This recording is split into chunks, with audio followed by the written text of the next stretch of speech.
സുഹൃത്തുക്കളെ, ഞാൻ മദ്യാസക്തൻ. ഈശ്വര കൃപയാലും ഏടെ കൂട്ടായ്മയാലും ഇന്നേ ദിവസം മദ്യപിച്ചിട്ടില്ല. എന്റെ പേര് ഷൈജു, സൗഹൃദം ഗ്രൂപ്പ്. ഹായ് ഹായ് ഷൈജേട്ടാ. ഷൈജേട്ടാ, ഹായ് സൗഹൃദം ഹായ് ഗ്രൂപ്പ് എല്ലാം ഹായ് ഹായ് ഹായ് ഷൈജേട്ടാ, സന്തോഷം. ഹായ്.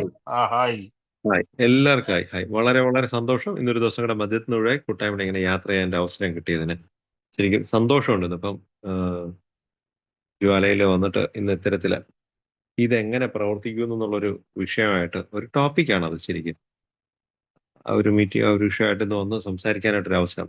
ശരിക്കും രാജേട്ടൻ പറഞ്ഞ കണക്ക് എനിക്കും ഒരു ചെറിയ വയ്യായികയും ഇന്നലെ രാത്രി ആഹാരമൊക്കെ കഴിഞ്ഞതിന് ശേഷം പെട്ടെന്നൊന്ന് ഛർദ്ദിക്കുകയൊക്കെ ചെയ്തു. പനിയുടേതായിരിക്കുമെന്ന് തോന്നുന്നു. വീട്ടിലൊക്കെ പനി ഉണ്ടായിരുന്നു. രാവിലെയും വെളുപ്പിനെയൊക്കെ ഛർദ്ദിച്ചു. കഴിഞ്ഞപ്പോൾ ഒരു ചെറിയ വൈകാരികം, ഞാൻ മരുന്നൊക്കെ മേടിച്ച് വീട്ടിൽ നിന്ന് ജോലിക്കൊന്നും പോയില്ല. വീട്ടിൽ തന്നെയാ, റെസ്റ്റിലായിരുന്നു. എന്നാലും ഈ മീറ്റിംഗിൽ അങ്ങ് കയറാന്നുള്ള രീതിയിൽ തന്നെ കരുതി. കാര്യം ഈ 1 മണിക്കൂറത്തെ ഈ മീറ്റിംഗിൽ ഇരിക്കുമ്പോഴത്തേക്ക് കിട്ടുന്നൊരു ഊർജ്ജം അതൊരു പ്രത്യേക രീതിയല്ലേ. അതുകൊണ്ട് തന്നെ ഇത് മുടക്കണ്ട എന്നുള്ള രീതിയിൽ ചിന്തിച്ചു. ഒരു ചെറിയ ഒമിറ്റ് ചെയ്യാനുള്ള ഒരു ചെറിയ ടെൻഡൻസി ഇങ്ങനെ ഉണ്ട്. അതാണ് ആകെ ഒരു ബുദ്ധിമുട്ടുള്ളത്. എന്തായാലും വളരെ സന്തോഷം. അത് മാത്രമല്ല, ഇന്നിപ്പോ എനിക്ക് ഞങ്ങളുടെ സൗഹൃദം ഗ്രൂപ്പിൽ നിന്ന് ഇപ്പൊ ജോലി സംബന്ധമായിട്ട് ഇന്ത്യക്ക് പുറത്തുള്ള നമ്മുടെ ഒരു സുഹൃത്തിനെ, എൻ്റെ ഒരു സഹോദരനെ ഈ മീറ്റിംഗ് ഇപ്പൊ കാണാൻ പറ്റി. സാധാരണ ഞങ്ങളുടെ ഗ്രൂപ്പിന് അങ്ങനെ ഓൺലൈൻ മീറ്റിംഗ് ഇല്ലാത്തതുകൊണ്ട് പുള്ളിയെ കാണാനൊക്കെ ബുദ്ധിമുട്ടാണ്. ഇപ്പൊ കണ്ടപ്പോഴത്തേക്ക് അതിന്റെ ഒരു സന്തോഷം കൂടെ അതുകൂടെ ഒന്ന് പങ്കുവെച്ചതാണ്. എന്തായാലും വലിയ ഭാഗ്യമായി പോയി. ആൽക്കഹോളിക്സ് അനോണിമസ് എന്ന് കേൾക്കാനും ഇതിന്റെ ഉള്ളിൽ എത്തിപ്പെടാനും ഒക്കെ ഒരു അവസരം ഉണ്ടായത്. ഇതിനകത്തിരിക്കുന്ന ഓരോരുത്തരെയും പോലെ മദ്യത്തിന്റെ ആ ഒരു നീരാളിപ്പിടുത്തത്തിൽ ജീവിതം കയ്യിന്ന് പോയിന്ന് തോന്നിയ ഒരു അവസരത്തിൽ തന്നെയാണ് കൂട്ടായ്മയിലേക്ക് വന്നത്. അതിന് തൊട്ട് മുമ്പുണ്ടായിരുന്ന അവസരം വരെയും എനിക്കിത് നിയന്ത്രിച്ച് കഴിക്കാൻ പറ്റും എന്നുള്ളൊരു വിശ്വാസത്തിൽ തന്നെയാണ് ഞാൻ മുന്നോട്ട് പോയിക്കൊണ്ടിരുന്നത്. വ്യക്തിപരമായിട്ടുള്ള കാര്യങ്ങൾ പറയുകയാണെന്നുണ്ടെങ്കിൽ, നന്നേ ചെറുപ്പത്തില് മദ്യപാനമൊക്കെ തുടങ്ങാൻ പറ്റിയ, മീൻസ് അതിനകത്ത് ഏറ്റവും ചെറുപ്പത്തിൽ തന്നെ 10, 16, 17 വയസ്സിൽ തന്നെ മദ്യം രുചിച്ചു തുടങ്ങുകയും പിന്നീട് അങ്ങോട്ട് പതുക്കെ വളരെ ഗ്രാജുവലി കഴിച്ചു തുടങ്ങുകയും 28 വയസ്സ് വിവാഹമൊക്കെ കഴിഞ്ഞ സമയമായപ്പോഴത്തേക്കും മദ്യം നന്നായിട്ട് കഴിക്കുന്ന ഒരവസ്ഥ, ഡെയിലി കഴിക്കുന്ന ഒരവസ്ഥയിലേക്കും, തുടർന്ന് അങ്ങോട്ട് 31-ാമത്തെ വയസ്സൊക്കെ എത്തിയപ്പോൾ നല്ല രീതിയിൽ മദ്യിക്കുന്ന ഒരവസ്ഥയിലേക്കൊക്കെ പോയി. അന്ന് എനിക്ക് അറിഞ്ഞൂടായിരുന്നു ഇതൊരു പ്രോഗ്രസീവ് ഡിസീസ് ആണ് എന്നുള്ളത്. പ്രോഗ്രസീവ് ഡിസീസ് ആണെന്ന് പോയിട്ട് ഇതൊരു ഡിസീസ് ആണെന്ന് പോലും എനിക്ക് അറിയില്ലായിരുന്നു എന്നുള്ളത്. എന്തായാലും ഞാനൊരു അലങ്കാരമായിട്ട് തന്നെയായിരുന്നു എൻ്റെ മദ്യപാനത്തെ കൊണ്ടു നടന്നിരുന്നത്.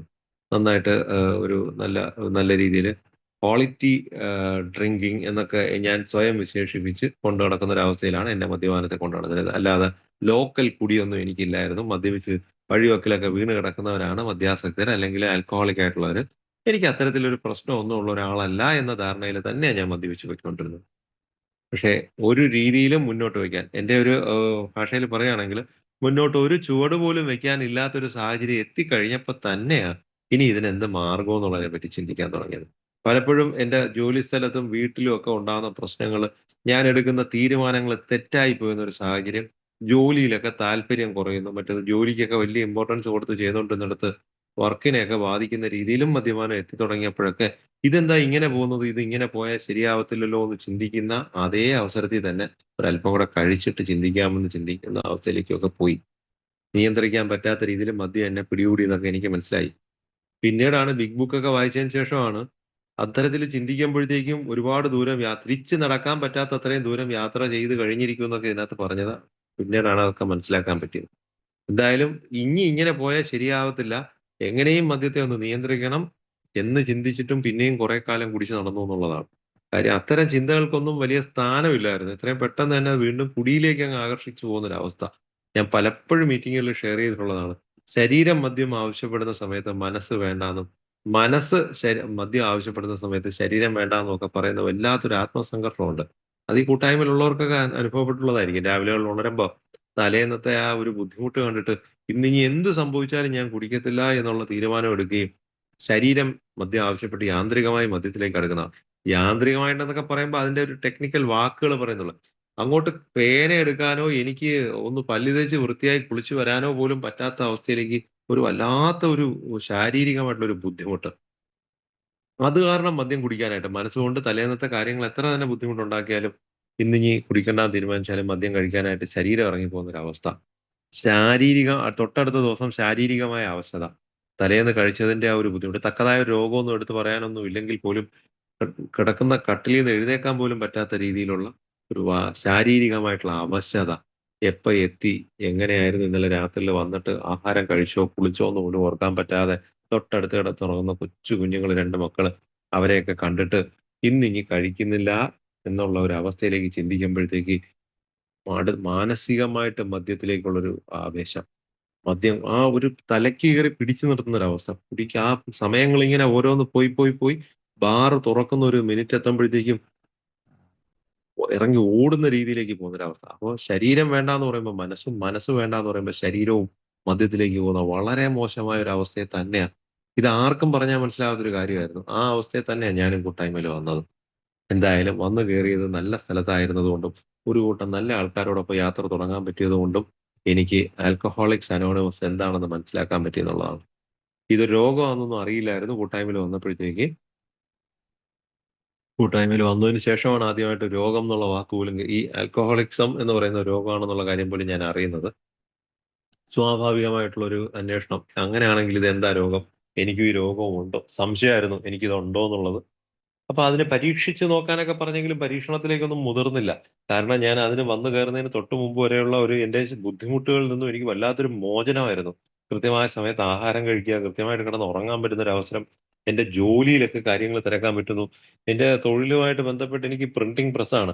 അപ്പോ അതിന്റെയൊക്കെ വർക്കുകളൊക്കെ ചെയ്തു കൊടുത്തു കഴിഞ്ഞാൽ അതിന്റെ പണം വാങ്ങുന്നത് പോലും കൃത്യമായി വാങ്ങാൻ പോലും വാങ്ങിയോ ഇല്ലയോ എന്ന് ഓർമ്മയില്ലാത്തൊരവസ്ഥ. അത്തരത്തിലൊക്കെ ഉള്ള വല്ലാത്തൊരു പ്രശ്നത്തിന്റെയൊക്കെ ഒടുവിലാണ് ഞാൻ ഈ കൂട്ടായ്മയിൽ വന്ന് കയറുന്നത്.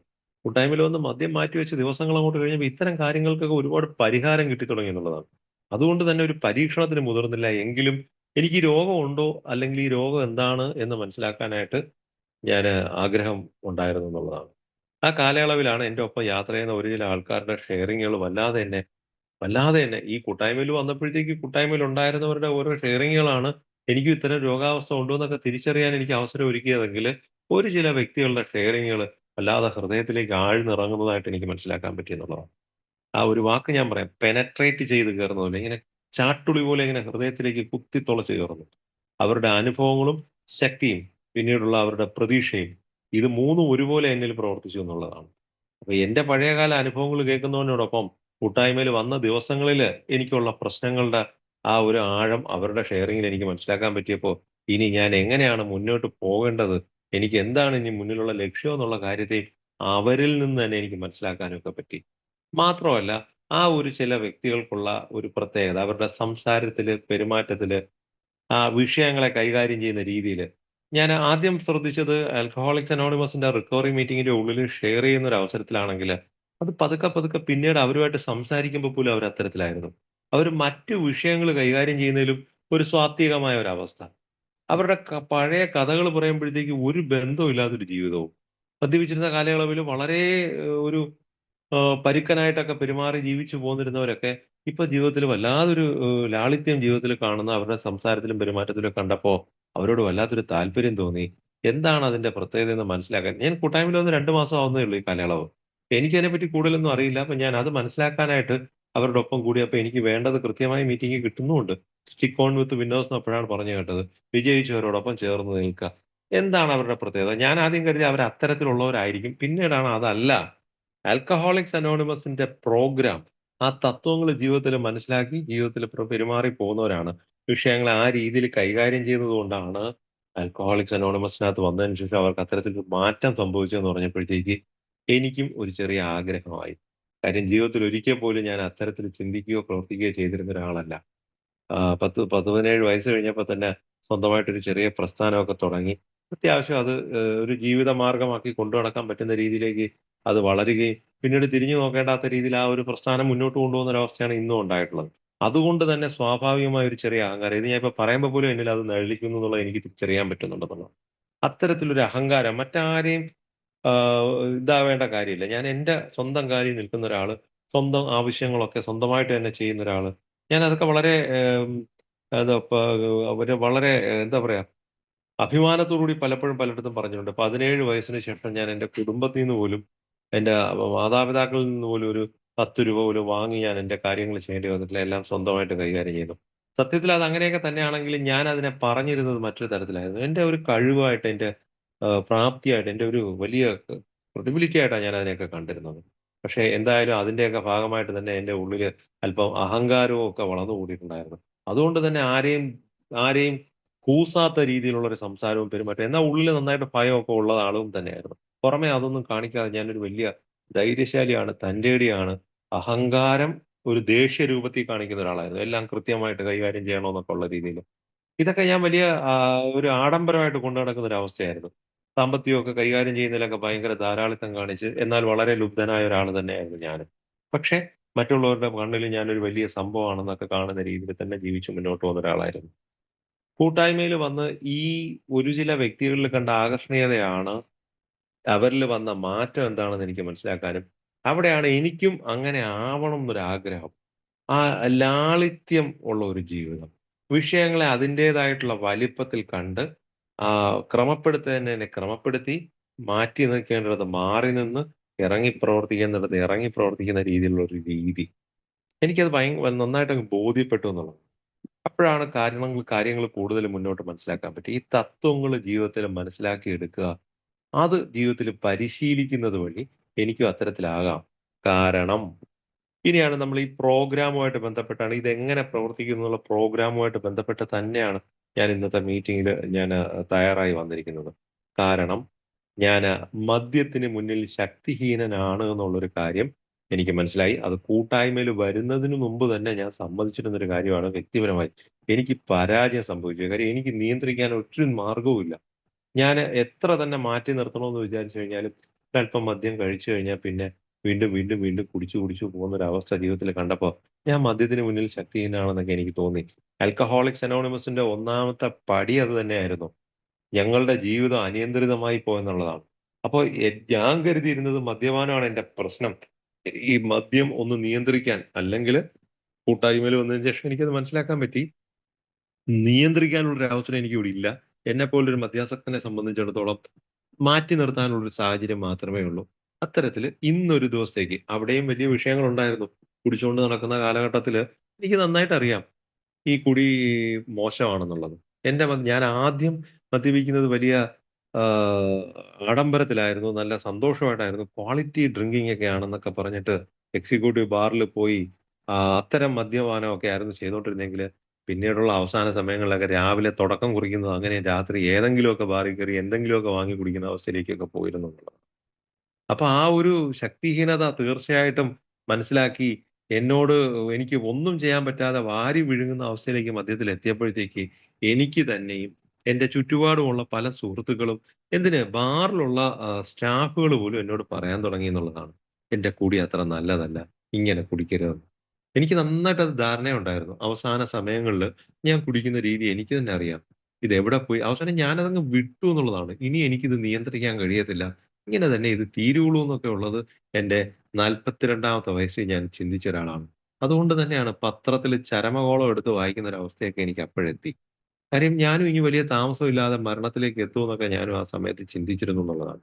മനസ്സിന്റെ ഉള്ളിൽ ആഗ്രഹമുണ്ട് മദ്യത്തിൽ നിന്ന് മാറണം. ഒരുപാട് പേര് എന്നോട് പറയുന്നുണ്ട് മദ്യത്തിൽ നിന്ന് മാറണമെന്ന്. ഇങ്ങനെ ആവരുതെന്ന്. പക്ഷേ അത് എങ്ങനെയാണ് മാറേണ്ടതെന്നുള്ളതിനെ പറ്റി എനിക്കൊരു ധാരണയില്ലായിരുന്നു. ഈ പറഞ്ഞ സുഹൃത്തുക്കൾ ആരും തന്നെ എനിക്ക് അത് പറഞ്ഞു തന്നില്ല. എന്റെ കുടി ശരിയല്ലെന്നും, നീ കുടി നിർത്തണമെന്നും പറയാനല്ലാതെ, എങ്ങനെ നിർത്തണം എന്നുള്ളതിനെ പറ്റി ഞാൻ ഒരുപാട് പരീക്ഷണങ്ങൾ നടത്തി നോക്കിയ ആളാ. ക്രിസ്മസ്, ന്യൂ ഇയർ, ഓണം അങ്ങനെയുള്ള പല വിശേഷ ദിവസങ്ങളിൽ എന്റെ പിറന്നാളിന് ഒക്കെ ഞാൻ കുടി അങ്ങ് നിർത്താം. ഇനി തൊട്ട് കുടിക്കുന്നില്ല എന്നുള്ള രീതിയിൽ ഒരുപാട് പരീക്ഷണങ്ങൾ നടത്തി പരാജയപ്പെട്ടു പോയ ആളാ. എന്നെക്കൊണ്ട് അതിന് കഴിഞ്ഞില്ല എന്നുള്ളതാണ്. സത്യസന്ധമായി എനിക്ക് മദ്യപാനം നിർത്തണമെന്നും നിയന്ത്രിക്കണമെന്നും ഒക്കെ ഭയങ്കര ആഗ്രഹമായിരുന്നു. മദ്യപിക്കാത്ത ആൾക്കാരോടൊക്കെ വല്ലാത്ത ആരാധനയായിരുന്നു. പക്ഷേ എനിക്ക് കഴിയുന്നില്ല. എനിക്ക് അറിഞ്ഞൂടായിരുന്നു. ആൽക്കഹോളിക്സ് അനോണിമസിന്റെ ഉള്ളിൽ വന്നപ്പോഴത്തേക്കാണ് എങ്ങനെയാണ് മദ്യത്തെ മാറ്റി നിർത്തേണ്ടതെന്നുള്ള കാര്യം വളരെ ലളിതമായിട്ട്, വളരെ ലളിതമായിട്ട് ഇന്നൊരു ദിവസം മദ്യത്തിൽ നിന്ന് മാറി നിൽക്കാൻ പറ്റുമോ എന്ന് ചോദിച്ച ചോദ്യത്തിന്റെ മുമ്പിലാണ് ഓരോ ദിവസം മാറി നിൽക്കാൻ പറ്റിയത്. അങ്ങനെ ആ മദ്യത്തിന് മുന്നിലുള്ള ശക്തിഹീനത പൂർണ്ണമായും സമ്മതിച്ച് തോറ്റു കൊടുത്തപ്പോ വിജയിക്കാനുള്ള ഒരു അവസരം കിട്ടി എന്നുള്ളതാണ്. പക്ഷേ അവിടെ അതുവരെ ഉണ്ടായിരുന്നുള്ളൂ എന്നാണ് ഞാൻ കരുതിയിരുന്നതെങ്കില്, അതിനപ്പുറത്തൊരു കാര്യം കൂടെ എനിക്ക് ആൽക്കഹോളിക്സ് അനോണിമസിന്റെ ഒന്നാമത്തെ പടിയിൽ എനിക്ക് മനസ്സിലാക്കാൻ പറ്റി എന്നുള്ളതാണ്. ഞങ്ങളുടെ ജീവിതം അനിയന്ത്രിതമായി പോയി എന്നുള്ളൊരവസ്ഥ. ഈ മദ്യപാനം മൂലമോ അഥവാ അനിയന്ത്രിതമായ ഒരു ജീവിത രീതി ഉണ്ടായിരുന്നത് കൊണ്ടോ ആണ് ഞാൻ ഇങ്ങനെ ആയെന്നുള്ളത്. എനിക്കത് ക്ലിയർ ആയില്ല എന്നുള്ളതാണ്. എനിക്ക് അത്തരത്തിൽ ആദ്യമേ പറഞ്ഞു തന്നപ്പോഴത്തേക്ക് എനിക്കത് മനസ്സിലായില്ല. അപ്പോഴാണ് ആ പ്രോഗ്രാമിന്റെ പാതയില് ഒരു സ്പോൺസറും ഒക്കെ ആയിട്ട് കണ്ടെത്തി മുന്നോട്ട് പോയപ്പോഴാണ് കൂടുതൽ കൂടുതൽ കാര്യങ്ങൾ എനിക്ക് മനസ്സിലാക്കാൻ പറ്റിയത്. ഇത്തരത്തില് ഓരോ പടികളെ പറ്റിയും ആഹ് മ 2020 കൊറോണ കാലഘട്ടത്തില് അമൂല്യ എന്ന് പറഞ്ഞൊരു ഗ്രൂപ്പില് ചർച്ച ചെയ്യുന്നത് കേട്ടിട്ടാണ് എനിക്ക് ഈ പടികളിലേക്ക് ആകർഷണീയത വന്നത്. ഞാൻ പെട്ടെന്ന് ആ ഒരു കാര്യം ഓർത്തതുകൊണ്ടാ അതൊന്നിപ്പോ പറഞ്ഞത്. അപ്പോ എന്റെ ജീവിതം അനിയന്ത്രിതമായി പോയെന്ന് പറയുന്നത് മദ്യത്തിന്റെ മുമ്പില് മാത്രമല്ല, എനിക്ക് മറ്റു പല സംഭവങ്ങളിലും എനിക്ക് അനിയന്ത്രിതാവസ്ഥ ഉണ്ട് എന്നുള്ള കാര്യം, ആർത്തി പിടിച്ച ഒരു ജീവിതമാണ് എന്റേതെന്നൊക്കെ എനിക്ക് പിന്നീട് പതുക്കെ പതുക്കെ മനസ്സിലാക്കാൻ പറ്റി. 7 മാരക പാപങ്ങൾ എന്നിൽ ഉണ്ട് എന്നുള്ള ഒരു പൊതുവില് ആൽക്കഹോളിക്കിന് അഹങ്കാരം, അലസത, ആർത്തി, കാമം, കോപം, അത്തരത്തിൽ 7 മാരക പാപങ്ങള് എന്നിൽ ഉണ്ട് എന്നുള്ള കാര്യം എനിക്ക് മനസ്സിലാക്കാൻ പറ്റി. വ്യക്തികളോട് കൃത്യമായിട്ട് സ്നേഹം പ്രകടിപ്പിക്കാൻ അറിയില്ല. മര്യാദയ്ക്ക് ഒരു ഒരു ഒരു ഒരു ഒരു കാര്യം സംസാരിക്കാൻ അറിയത്തില്ല. ദേഷ്യം പ്രകടിപ്പിക്കാൻ അറിഞ്ഞൂടാ. അഹങ്കാരത്തിന്റെ കൊടുമുടിയിൽ നിൽക്കുന്നൊരവസ്ഥ. സിമ്പതി കാണിക്കാൻ പോലും മര്യാദയ്ക്ക് അറിയാൻ വയ്യാത്തൊരവസ്ഥ. അപ്പൊ ഇത്തരത്തിലുള്ള കുറേ കാര്യങ്ങളുടെ ഒരു ജോലി ചെയ്യാൻ അലസത, ഈ മടി പിടിച്ച് പിന്നീടത്തേക്ക് മാറ്റിവെക്കുന്നൊരവസ്ഥ. ഇതൊക്കെ പറഞ്ഞപ്പോഴത്തേക്ക് ഞാൻ കോരിത്തരിച്ചു പോയതാ. കാര്യം എന്റെ സ്വഭാവത്തിൽ അടങ്ങിയിരിക്കുന്ന സംഭവങ്ങളാ. എന്ത് കാര്യവും പിന്നിടത്തേക്ക് മാറ്റിവെക്കുക. തുടങ്ങിക്കഴിഞ്ഞാലോ ആ കാര്യം തീർത്തിട്ട് മാത്രമേ പിന്നെ പോളൂ. ആർത്തിയാണ്. 2 ദിവസം കൊണ്ട് ചെയ്യേണ്ട എനിക്ക് പ്രാക്ടിക്കലി എന്റെ പ്രസ്സിൽ ഞാൻ ചെയ്യുന്നൊരു കാര്യമായിരുന്നു. 2 ദിവസം കൊണ്ട് ചെയ്യേണ്ട കാര്യങ്ങള് ഒറ്റ ദിവസം കൊണ്ട് ചെയ്തു തീർത്തിട്ട് എന്റെ ചിന്താഗതി അടുത്ത ദിവസം വെറുതെ ഇരിക്കാമല്ലോ. ആ ഒരു ചിന്താഗതിയിൽ ഇന്ന് തന്നെ തീർക്കണം എന്നുള്ളത്. അപ്പൊ ഒന്നും മര്യാദയ്ക്ക് ചെയ്യാൻ അറിഞ്ഞൂടാത്ത അവസ്ഥ. ഒരു ചെറിയ കുറവ്, ന്യൂനത കണ്ടു കഴിഞ്ഞാൽ അവരെ അത് കാര്യം പറഞ്ഞ് ക്ലിയർ ചെയ്യാനുള്ളിടത്ത് പൊട്ടിത്തെറിച്ച് അവരുടെ മേൽ കുതിര കയറുന്ന രീതിയിൽ അഹങ്കാരത്തിന്റെ കൊടുമുടിയിൽ നിന്ന് സംസാരിക്കുന്ന ഒരവസ്ഥ. ആരെങ്കിലും എന്തെങ്കിലും കാര്യങ്ങൾ എന്നോട് പറയാൻ വന്നാൽ നിങ്ങളാരും പറയണ്ട, എനിക്കറിയാം. എനിക്ക് എന്റെ കാര്യങ്ങൾ നോക്കാൻ അറിയാം. നിങ്ങൾ എന്നെ ഉപദേശിക്കാനൊന്നും വരണ്ടാന്ന് വളരെ ധാർഷ്ട്യത്തോടുകൂടി അവരോട് സംസാരിക്കുന്ന ഒരവസ്ഥ. ഇതൊക്കെ ഞാൻ കരുതിയിരുന്നത് എന്റെ ഒരു അലങ്കാരമായിട്ടാ. ഞാൻ കൃത്യമായിട്ടും കാര്യങ്ങൾ സമയം കീപ്പ് ചെയ്ത് കണിശക്കാരനായിട്ട് പോകുന്നു എന്നൊക്കെ പറഞ്ഞ് ഞാൻ പെരുമാറിയിരുന്ന ഒരാളാ. ടൈമിംഗ് ഒക്കെ ഭയങ്കരമായിട്ട് കീപ്പ് ചെയ്യണമെന്നുള്ള. വെറുതെ ആയിരുന്നു എന്നുള്ളതാണ്. വെറുതെ ആയിരുന്നു എന്നുള്ളതാണ്. കാര്യം എന്നെ ആരും കുറ്റം പറയാതിരിക്കാൻ വേണ്ടിയിട്ട് എന്നിൽ ഒരുപാട് ന്യൂനതകളുണ്ടോ എന്ന് എനിക്ക് തിരിച്ചറിയാവുന്നതുകൊണ്ട് എന്നെ ആരും കുറ്റം പറയാതിരിക്കാൻ വേണ്ടി ഞാൻ മറ്റുള്ളവരുടെ മേൽ കുതിര കയറുന്ന പരിപാടി തന്നെയായിരുന്നു ഞാനും കാണിച്ചുകൊണ്ടിരുന്നത്. ഇത്തരത്തിലുള്ള കുറേ വൈകല്യങ്ങളും കൂടെ ചേർത്തിട്ടാണ് അതിന്റെ ഒപ്പമാണ് ഈ മദ്യം കൂടെ എന്റെ കൂടെ വന്നതെന്നുള്ള കാര്യം എനിക്ക് മനസ്സിലാക്കാൻ പറ്റിയെന്നുള്ളതാണ്. അപ്പൊ മദ്യത്തിന് മുന്നിൽ ഞാൻ ശക്തിഹീനത അംഗീകരിച്ചപ്പോ, എനിക്ക് മദ്യത്തെ മാറ്റി നിർത്താൻ പറ്റിയപ്പോ, എന്റെ മറ്റു പല കുറവുകളും കൂടെ എനിക്ക് മനസ്സിലാക്കാൻ പറ്റിയെന്നുള്ളതാണ്. അതിന്റെ ആകെത്തുകയായിട്ട് ജീവിതം അനിയന്ത്രിതമായി പോയി എന്നുള്ള ഒരു സത്യത്തെ എനിക്ക് പൂർണ്ണമായിട്ടും ഉൾക്കൊള്ളാനും കൂടെ കഴിഞ്ഞു എന്നുള്ളതാണ്. ഇതാണ് ഒന്നാമത്തെ പടിയിൽ എന്നോട് പറഞ്ഞു തന്നത്. അപ്പൊ ഏതൊക്കെ സ്ഥലങ്ങളിൽ എന്തൊക്കെ എവിടെയൊക്കെ എങ്ങനെയൊക്കെ സംഭവിക്കും. അപ്പോഴാണ് ഞാൻ ബാക്കിലോട്ട് തിരിഞ്ഞു നോക്കുമ്പോഴത്തേക്ക് നന്നേ ചെറുപ്രായത്തിൽ തന്നെ ജോലിയൊക്കെ സ്വന്തമായിട്ട് തുടങ്ങിയിട്ട് ഞാൻ ഈ പറഞ്ഞ കൊണ്ട് എന്റെ പിന്നീട് ഞാൻ ചെലവിനൊന്നും ഒരു രൂപ പോലും ഞാൻ എന്റെ വീട്ടിൽ നിന്ന് വാങ്ങിയിട്ടില്ല. എന്റെ കാര്യങ്ങളെല്ലാം ഞാൻ സ്വന്തമായിട്ടാ കൈകാര്യം ചെയ്യുന്നത്. ഇതൊക്കെ എന്റെ അഹങ്കാരത്തിന് എന്താ പറയാ ഒരു മാറ്റുകൂട്ടുന്ന രീതിയിൽ എന്റെ സ്വഭാവത്തിലേക്ക് വന്നത് ഇത്തരം പ്രവൃത്തികളായിരുന്നു. പണത്തിനോട് വല്ലാത്തൊരു ആർത്തി. നന്നേ ചെറുപ്പത്തിൽ തന്നെ കൂടുതൽ പണം ഉണ്ടാക്കണം. എന്റെ ആ ഒരു ജീവിതം ഭയങ്കര സുരക്ഷിതമായിട്ട് കൊണ്ടുപോകണം. ഇത്തരം അതിന് വേണ്ടിയിട്ട് എന്ത് കാര്യങ്ങളും ഒരല്പം മറ്റൊരാൾക്ക് ബുദ്ധിമുട്ടുന്ന ഒരു കാര്യങ്ങൾ സംഭവിച്ചാൽ പോലും എനിക്ക് കുഴപ്പമില്ല എന്നുള്ള രീതിയിൽ പെരുമാറുന്ന അവസ്ഥയിലേക്കൊക്കെ എന്റെ ആർത്തി എന്ന പ്രതിഭാസം എന്നെ കൊണ്ട് ചെയ്യിച്ചു എന്നൊക്കെ ഉള്ളത് എനിക്ക് ഇവിടെ വെച്ച് തന്നെ മനസ്സിലാക്കാൻ പറ്റി എന്നുള്ളതാണ്. എന്തായാലും എന്റെ ശക്തിഹീനത അംഗീകരിച്ച് മുന്നോട്ട് പോകാൻ ഒരു അവസരം ഒരുങ്ങിയപ്പോഴാണ് രണ്ടാമത്തെ പടി, ഞങ്ങളെ സുബോധവാന്മാരാക്കുവാൻ ഞങ്ങളെക്കാൾ ഒരു വലിയ ശക്തിക്ക് മാത്രമേ പറ്റുകയുള്ളൂ എന്ന് വിശ്വസിക്കാൻ തുടങ്ങി എന്നുള്ള പടി ഞാൻ കാണുന്നു. ശരിക്കും മദ്യപിക്കുന്നത് തെറ്റാണെന്നും പ്രത്യേകിച്ച് എന്റെ മദ്യപാന രീതി, ഞാൻ അവസാന സമയങ്ങളിലൊക്കെ രാവിലെ പ്രസ്സിൽ വന്ന് കേറുമ്പോ തന്നെ എന്റെ സ്ഥാപനത്തിൽ വന്ന് കേറുമ്പോ തന്നെ ഞാൻ അല്പം കഴിച്ചിട്ടൊക്കെ തന്നെ വന്ന് കേറാറുണ്ട്. എനിക്ക് അതിനകത്ത് ബുദ്ധിമുട്ടൊന്നും പിന്നീട് തോന്നും. ആദ്യ സമയങ്ങളിലൊക്കെ വൈകുന്നേരം 6 മണിക്ക് ശേഷം പ്രസ് പൂട്ടിയതിന് ശേഷമേ ഞാൻ കഴിക്കുകയുള്ളായിരുന്നു. പിന്നീട് 6 മണിക്ക് ശേഷം സ്ത്രീകളായിട്ടുള്ള സ്റ്റാഫുകളൊക്കെ പോയതിന് ശേഷം ഞാൻ പുറത്തു പോയി കഴിച്ചിട്ട് വീണ്ടും പ്രസ്സിൽ വരുന്ന ഒരു അവസ്ഥ ഉണ്ടായിരുന്നു. അതിങ്ങനെ പതുക്കെ പതുക്കെ കേറി വന്ന് രാവിലെ തന്നെ ഞാൻ കഴിച്ചിട്ട് പ്രസ്സിൽ വരുന്ന അവസ്ഥകൾ വരെ വന്നെത്തി. ആ പ്രസ്സിൽ ഇരിക്കുന്ന സമയത്ത് തന്നെ എന്തെങ്കിലും കാര്യങ്ങൾക്ക് പുറത്തോട്ടോ എന്റെ സ്ഥാപനത്തിന്റെ ചുറ്റാതെയായിട്ട് എന്റെ വീടും എന്റെ സ്ഥാപനവും തമ്മിൽ 1.5 കിലോമീറ്റർ ദൂരമാണുള്ളത്. ഈ 1.5 കിലോമീറ്റർ ഇടയ്ക്ക് 13 ബാറുകളാണെന്നുള്ളത്. അപ്പൊ എനിക്ക് എപ്പോ വേണമെങ്കിലും സ്വതന്ത്രമായിട്ട് എങ്ങോട്ട് വേണമെങ്കിലും കയറാൻ അവസരം ഉള്ളതെന്നുള്ളതുകൊണ്ട് ഇറങ്ങിയും കേറിയും കഴിച്ചുകൊണ്ടിരുന്ന ഒരു സാഹചര്യമായിരുന്നു. എനിക്ക് തന്നെ അറിയാം ഞാൻ ഈ കാണിക്കുന്നത് തെറ്റാണ്. ഒരു ബാറിൽ തന്നെ ഏറ്റവും തൊട്ടടുത്തുള്ള ഒരു ബാറിൽ തന്നെ 8ഉം 10ഉം പ്രാവശ്യമൊക്കെ ഒരു ദിവസം കയറുന്നൊരവസ്ഥ. കേറുക, കഴിക്കുക, തിരിച്ചിറങ്ങി വരിക. 15 മിനിറ്റ് കഴിയുമ്പോൾ വീണ്ടും എനിക്ക് കഴിക്കണമെന്ന് തോന്നും. ഞാൻ വീണ്ടും ഇറങ്ങിപ്പോവും. അത്രത്തോളം മദ്യത്തിലങ്ങ് ആണ്ടുപോയൊരവസ്ഥ. പക്ഷേ അവിടെ എങ്ങും അപ്പോഴെങ്ങും എനിക്കറിയാം ഞാൻ കഴിക്കുന്നത് തെറ്റാണെന്ന്. പക്ഷേ ഒരിക്കൽ പോലും അതീന്ന് മാറി നടക്കാൻ പറ്റിയില്ല. പക്ഷേ എപ്പോഴോ എവിടെയോ ഇരുന്നോണ്ട് എന്നെക്കാളും വലിയൊരു ശക്തിയുടെ അനുഗ്രഹം ആ ഒരു കാലഘട്ടത്തിൽ അങ്ങനെയൊക്കെ പോകുമ്പോഴത്തേക്ക് ഈശ്വര വിശ്വാസത്തിനൊന്നും ഒരു കുറവുമില്ലായിരുന്നു. നല്ല കടുത്ത ഈശ്വര വിശ്വാസമൊക്കെ ഉണ്ടെന്നുള്ള ഈശ്വര വിശ്വാസം ഉണ്ടായിരുന്നു. ഉണ്ടെന്നുള്ളതല്ലല്ലോ. എനിക്ക് നല്ല വിശ്വാസം ഉണ്ടായിരുന്നു. ഞാൻ അമ്പലങ്ങളില് പ്രാർത്ഥനയും കാര്യങ്ങളും കൂട്ടായ്മയിലേക്ക് വരുന്നതിന് തൊട്ട് മുമ്പുള്ള 1.25 വർഷം നിരന്തരമായി ഞാൻ നിർമ്മാല്യം തൊഴുന്ന ഒരാളായിരുന്നു. അത് ആ കാര്യങ്ങളൊക്കെ പറഞ്ഞാൽ അതിനൊക്കെ പ്രത്യേക കാരണങ്ങളുണ്ടായിരുന്നു. കാര്യം രാത്രി നന്നായിട്ട് മദ്യപിച്ചിട്ട് വരികയും പെട്ടെന്ന് തന്നെ ഓഫായി പോകുന്നൊരവസ്ഥ. ഞാനങ്ങ് ഉറക്കത്തിലേക്കാണ്ട് പോയി. എപ്പോഴും ഉറങ്ങിയെന്ന് പോലും അറിയാൻ വയ്യ. വെളുപ്പാങ്കാലമാകുമ്പോൾ ഉണരും. ഉണർന്നു കഴിയുമ്പോഴത്തേക്ക് രാത്രിയിൽ എപ്പോ വന്നു എന്താണെന്ന് അറിയാൻ വയ്യാത്തൊരു മാനസികാവസ്ഥ. ആ ഒരു അവസ്ഥയിൽ നിന്ന് രക്ഷപ്പെടാനായിട്ട് പതുക്കെ എഴുന്നേറ്റ് കുളിച്ച് രാവിലെ തൊട്ടടുത്തുള്ള ഒരു അമ്പലത്തിൽ പോയി നിർമ്മാല്യം തൊഴുത് വന്ന് നിൽക്കുമ്പോഴത്തേക്ക് വീട്ടിലെങ്ങും വലിയ പ്രശ്നങ്ങൾ ഉണ്ടാവത്തില്ല. പിന്നെ രാവിലെ എഴുന്നേറ്റ് കുളിച്ചൊക്കെ പോയിരുന്നു. അത്തരം സാഹചര്യങ്ങളാണ് ഞാൻ അമ്പലത്തിൽ പോയിരുന്നത് നിർമ്മാല്യത്തിന്. പക്ഷെ ശരിക്കും ഞാൻ അവിടെ പോയി നിന്നിട്ട് പ്രാർത്ഥിക്കുമായിരുന്നു. ഞാൻ കരഞ്ഞ് പ്രാർത്ഥിക്കുമായിരുന്നു. എന്നെ എന്താ ഇങ്ങനെ ആക്കിയെന്ന്. അപ്പൊ അത്തരത്തിലൊക്കെ പ്രാർത്ഥനയൊക്കെ നടന്നിരുന്നെങ്കിലും എന്റെ കുടിയുന്നതൊന്നും എന്നെ പിന്നിലോട്ട് വലിച്ചില്ല എന്നുള്ളതാണ്. ഞാൻ അവിടെ നിന്നുകൊണ്ട് തന്നെ പ്രാർത്ഥിക്കുമ്പോഴത്തേക്ക് എന്നെ പറയുകയും ചെയ്യും. എന്നെ ഇങ്ങനെ ആക്കിയതും, എന്നെ ഇങ്ങനെ കുടിപ്പിക്കുന്നതും, അതിനുള്ള സാഹചര്യങ്ങളെല്ലാം ഒരുക്കി തരുന്നതും ഭഗവാനല്ലേ എന്ന് പോലും ചിന്തിക്കുന്ന ഒരു അവസ്ഥയിലാണ് ഞാൻ അവിടെ പ്രാർത്ഥിച്ചുകൊണ്ടിരുന്നത്. എന്നാൽ ഈ സാഹചര്യത്തില് ഇത്രയൊക്കെ ആയിരിക്കുമ്പോൾ പോലും ആൽക്കഹോളിക്സ് അനോണിമസ് എന്ന കൂട്ടായ്മയെ കേൾക്കാനും കാണാനും അതിലേക്ക് കടന്നു ചെല്ലാനായിട്ട് എനിക്കൊരു മനസ്സും തന്നത് തീർച്ചയായിട്ടും ഈ പറഞ്ഞ എന്നെക്കാളും വലിയൊരു ശക്തി തന്നെയായിരുന്നു. മറ്റു പലരും പറഞ്ഞത് ചെയ്യാൻ കഴിയാതിരുന്ന സമയത്ത് ഇത്തരത്തിൽ എന്റെ ഉള്ളിൽ ഒരു തോന്നലുണ്ടാക്കി. തീർച്ചയായിട്ടും എനിക്കത് ഉൾക്കൊള്ളാനായിട്ട് പറ്റിയെന്നുള്ളതാണ്. പലപ്പോഴും പലയിടത്തും നമ്മൾ മീറ്റിംഗ് ഹാളിലൊക്കെ നമുക്ക് ഈശ്വര വിശ്വാസമൊക്കെ ഇല്ലാതെ പലരും ഇതിനകത്ത് വരുന്ന ഞാനൊക്കെ ഏതാണ്ട് അവസാന സമയങ്ങളിൽ ഈശ്വരനുണ്ട് പക്ഷെ എന്നിൽ പ്രവർത്തിക്കുന്നില്ല എന്നൊക്കെ ഉള്ള ഒരു അവസ്ഥയിലേക്കൊക്കെ ഞാനും പോയിരുന്നു. എന്നിലൊന്നും പ്രവർത്തിക്കുന്നില്ല. ഈശ്വരനൊക്കെ എവിടെയോ ഉണ്ട് എന്നുള്ളൊരു ധാരണയായിരുന്നു. പക്ഷേ കൂട്ടായ്മയിൽ വന്നതിന് ശേഷം കൃത്യമായിട്ടും എനിക്കത് ഉൾക്കൊള്ളാൻ പറ്റി. തീർച്ചയായിട്ടും വലിയൊരു ശക്തിയുടെ അനുഗ്രഹം ഉള്ളതുകൊണ്ട് മാത്രം തന്നെയാണ് എനിക്ക് ആൽക്കഹോളിക്സ് അനോണിമസ് എന്ന് കേൾക്കാനും കാണാനും ഇതിന്റെ ഉള്ളിൽ വരാനും ഒക്കെ ഒരു അവസരം ഉണ്ടായെന്നുള്ള കാര്യം എനിക്ക് മനസ്സിലായെന്നുള്ളതാണ്. അപ്പോ ആ ഒരു വിശ്വാസത്തിലേക്ക് തീർച്ചയായിട്ടും വിട്ടുകൊടുക്കാൻ അപ്പോ കൂട്ടായ്മയിൽ വന്നപ്പോഴത്തേക്ക് നിങ്ങളുടെ വിശ്വാസത്തിനനുസരിച്ചുള്ള വിശ്വാസത്തിലൂടെ യാത്ര ചെയ്യാനൊക്കെ ഉള്ള സ്വാതന്ത്ര്യം അവര് തന്നു. അതുകൊണ്ട് തന്നെ ആ ഒരു വലിയ ശക്തിക്ക് ഒരു പ്രത്യേക ഭാഷയോ, വേഷമോ, പേരോ ഒന്നും പറഞ്ഞു തന്നില്ല. ആ ഒരു ഹയർ പവർ എന്നുള്ള ഒരു കൺസെപ്റ്റിലേക്ക് പൊയ്ക്കോളാൻ പറഞ്ഞപ്പോഴത്തേക്ക് അതൊരു അല്പം ഒരു സ്വാതന്ത്ര്യം കിട്ടിയതുപോലെ എനിക്ക് തോന്നി എന്നുള്ളതാണ്.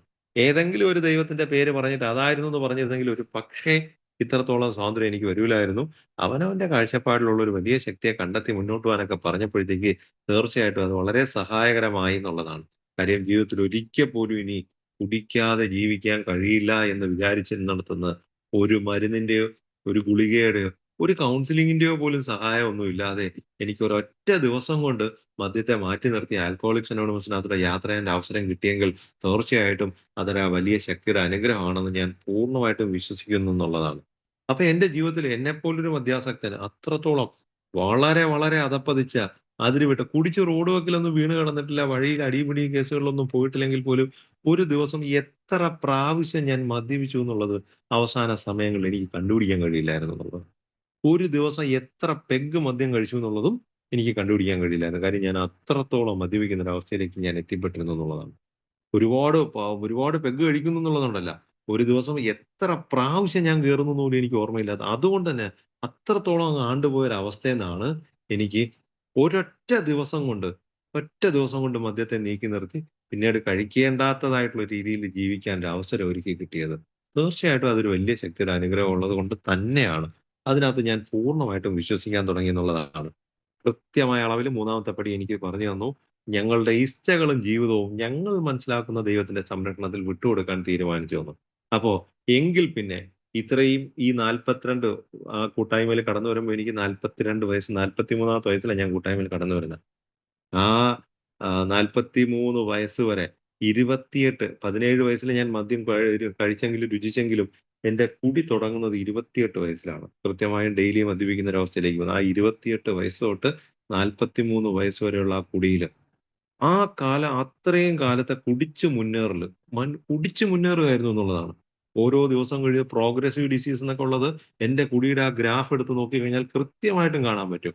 ഞാന് ഒരു ദിവസം പോലും മദ്യപിക്കാതിരിക്കത്തില്ലായിരുന്നു എന്നുള്ളതാണ്. പലപ്പോഴും ഞാൻ വളരെ ഇതായിട്ട് ചിന്തിക്കുന്ന ഒരു കാര്യമായിരുന്നു.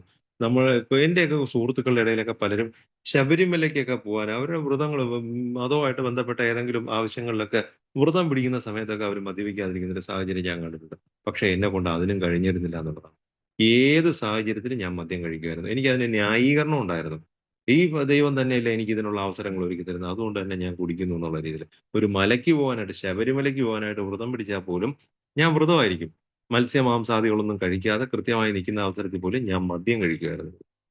അത്രത്തോളം മദ്യത്തിൽ ആണ്ടുപോയിരുന്ന എന്നെയാണ് ഒരൊറ്റ ദിവസം കൊണ്ട് ആൽക്കഹോളിക്സ് അനോണിമസിന്റെ റിക്കവറി മീറ്റിംഗിൽ പങ്കെടുത്ത ഒരൊറ്റ ദിവസത്തെ, അതും ഞാൻ 7:35 മീറ്റിംഗിൽ വരുന്നു, 8 മണിക്ക് മീറ്റിംഗ് തരുന്നു. 25 മിനിറ്റത്തെ മീറ്റിംഗ് ആണ് ആദ്യത്തെ ദിവസം ഞാൻ പങ്കെടുക്കുന്നത്.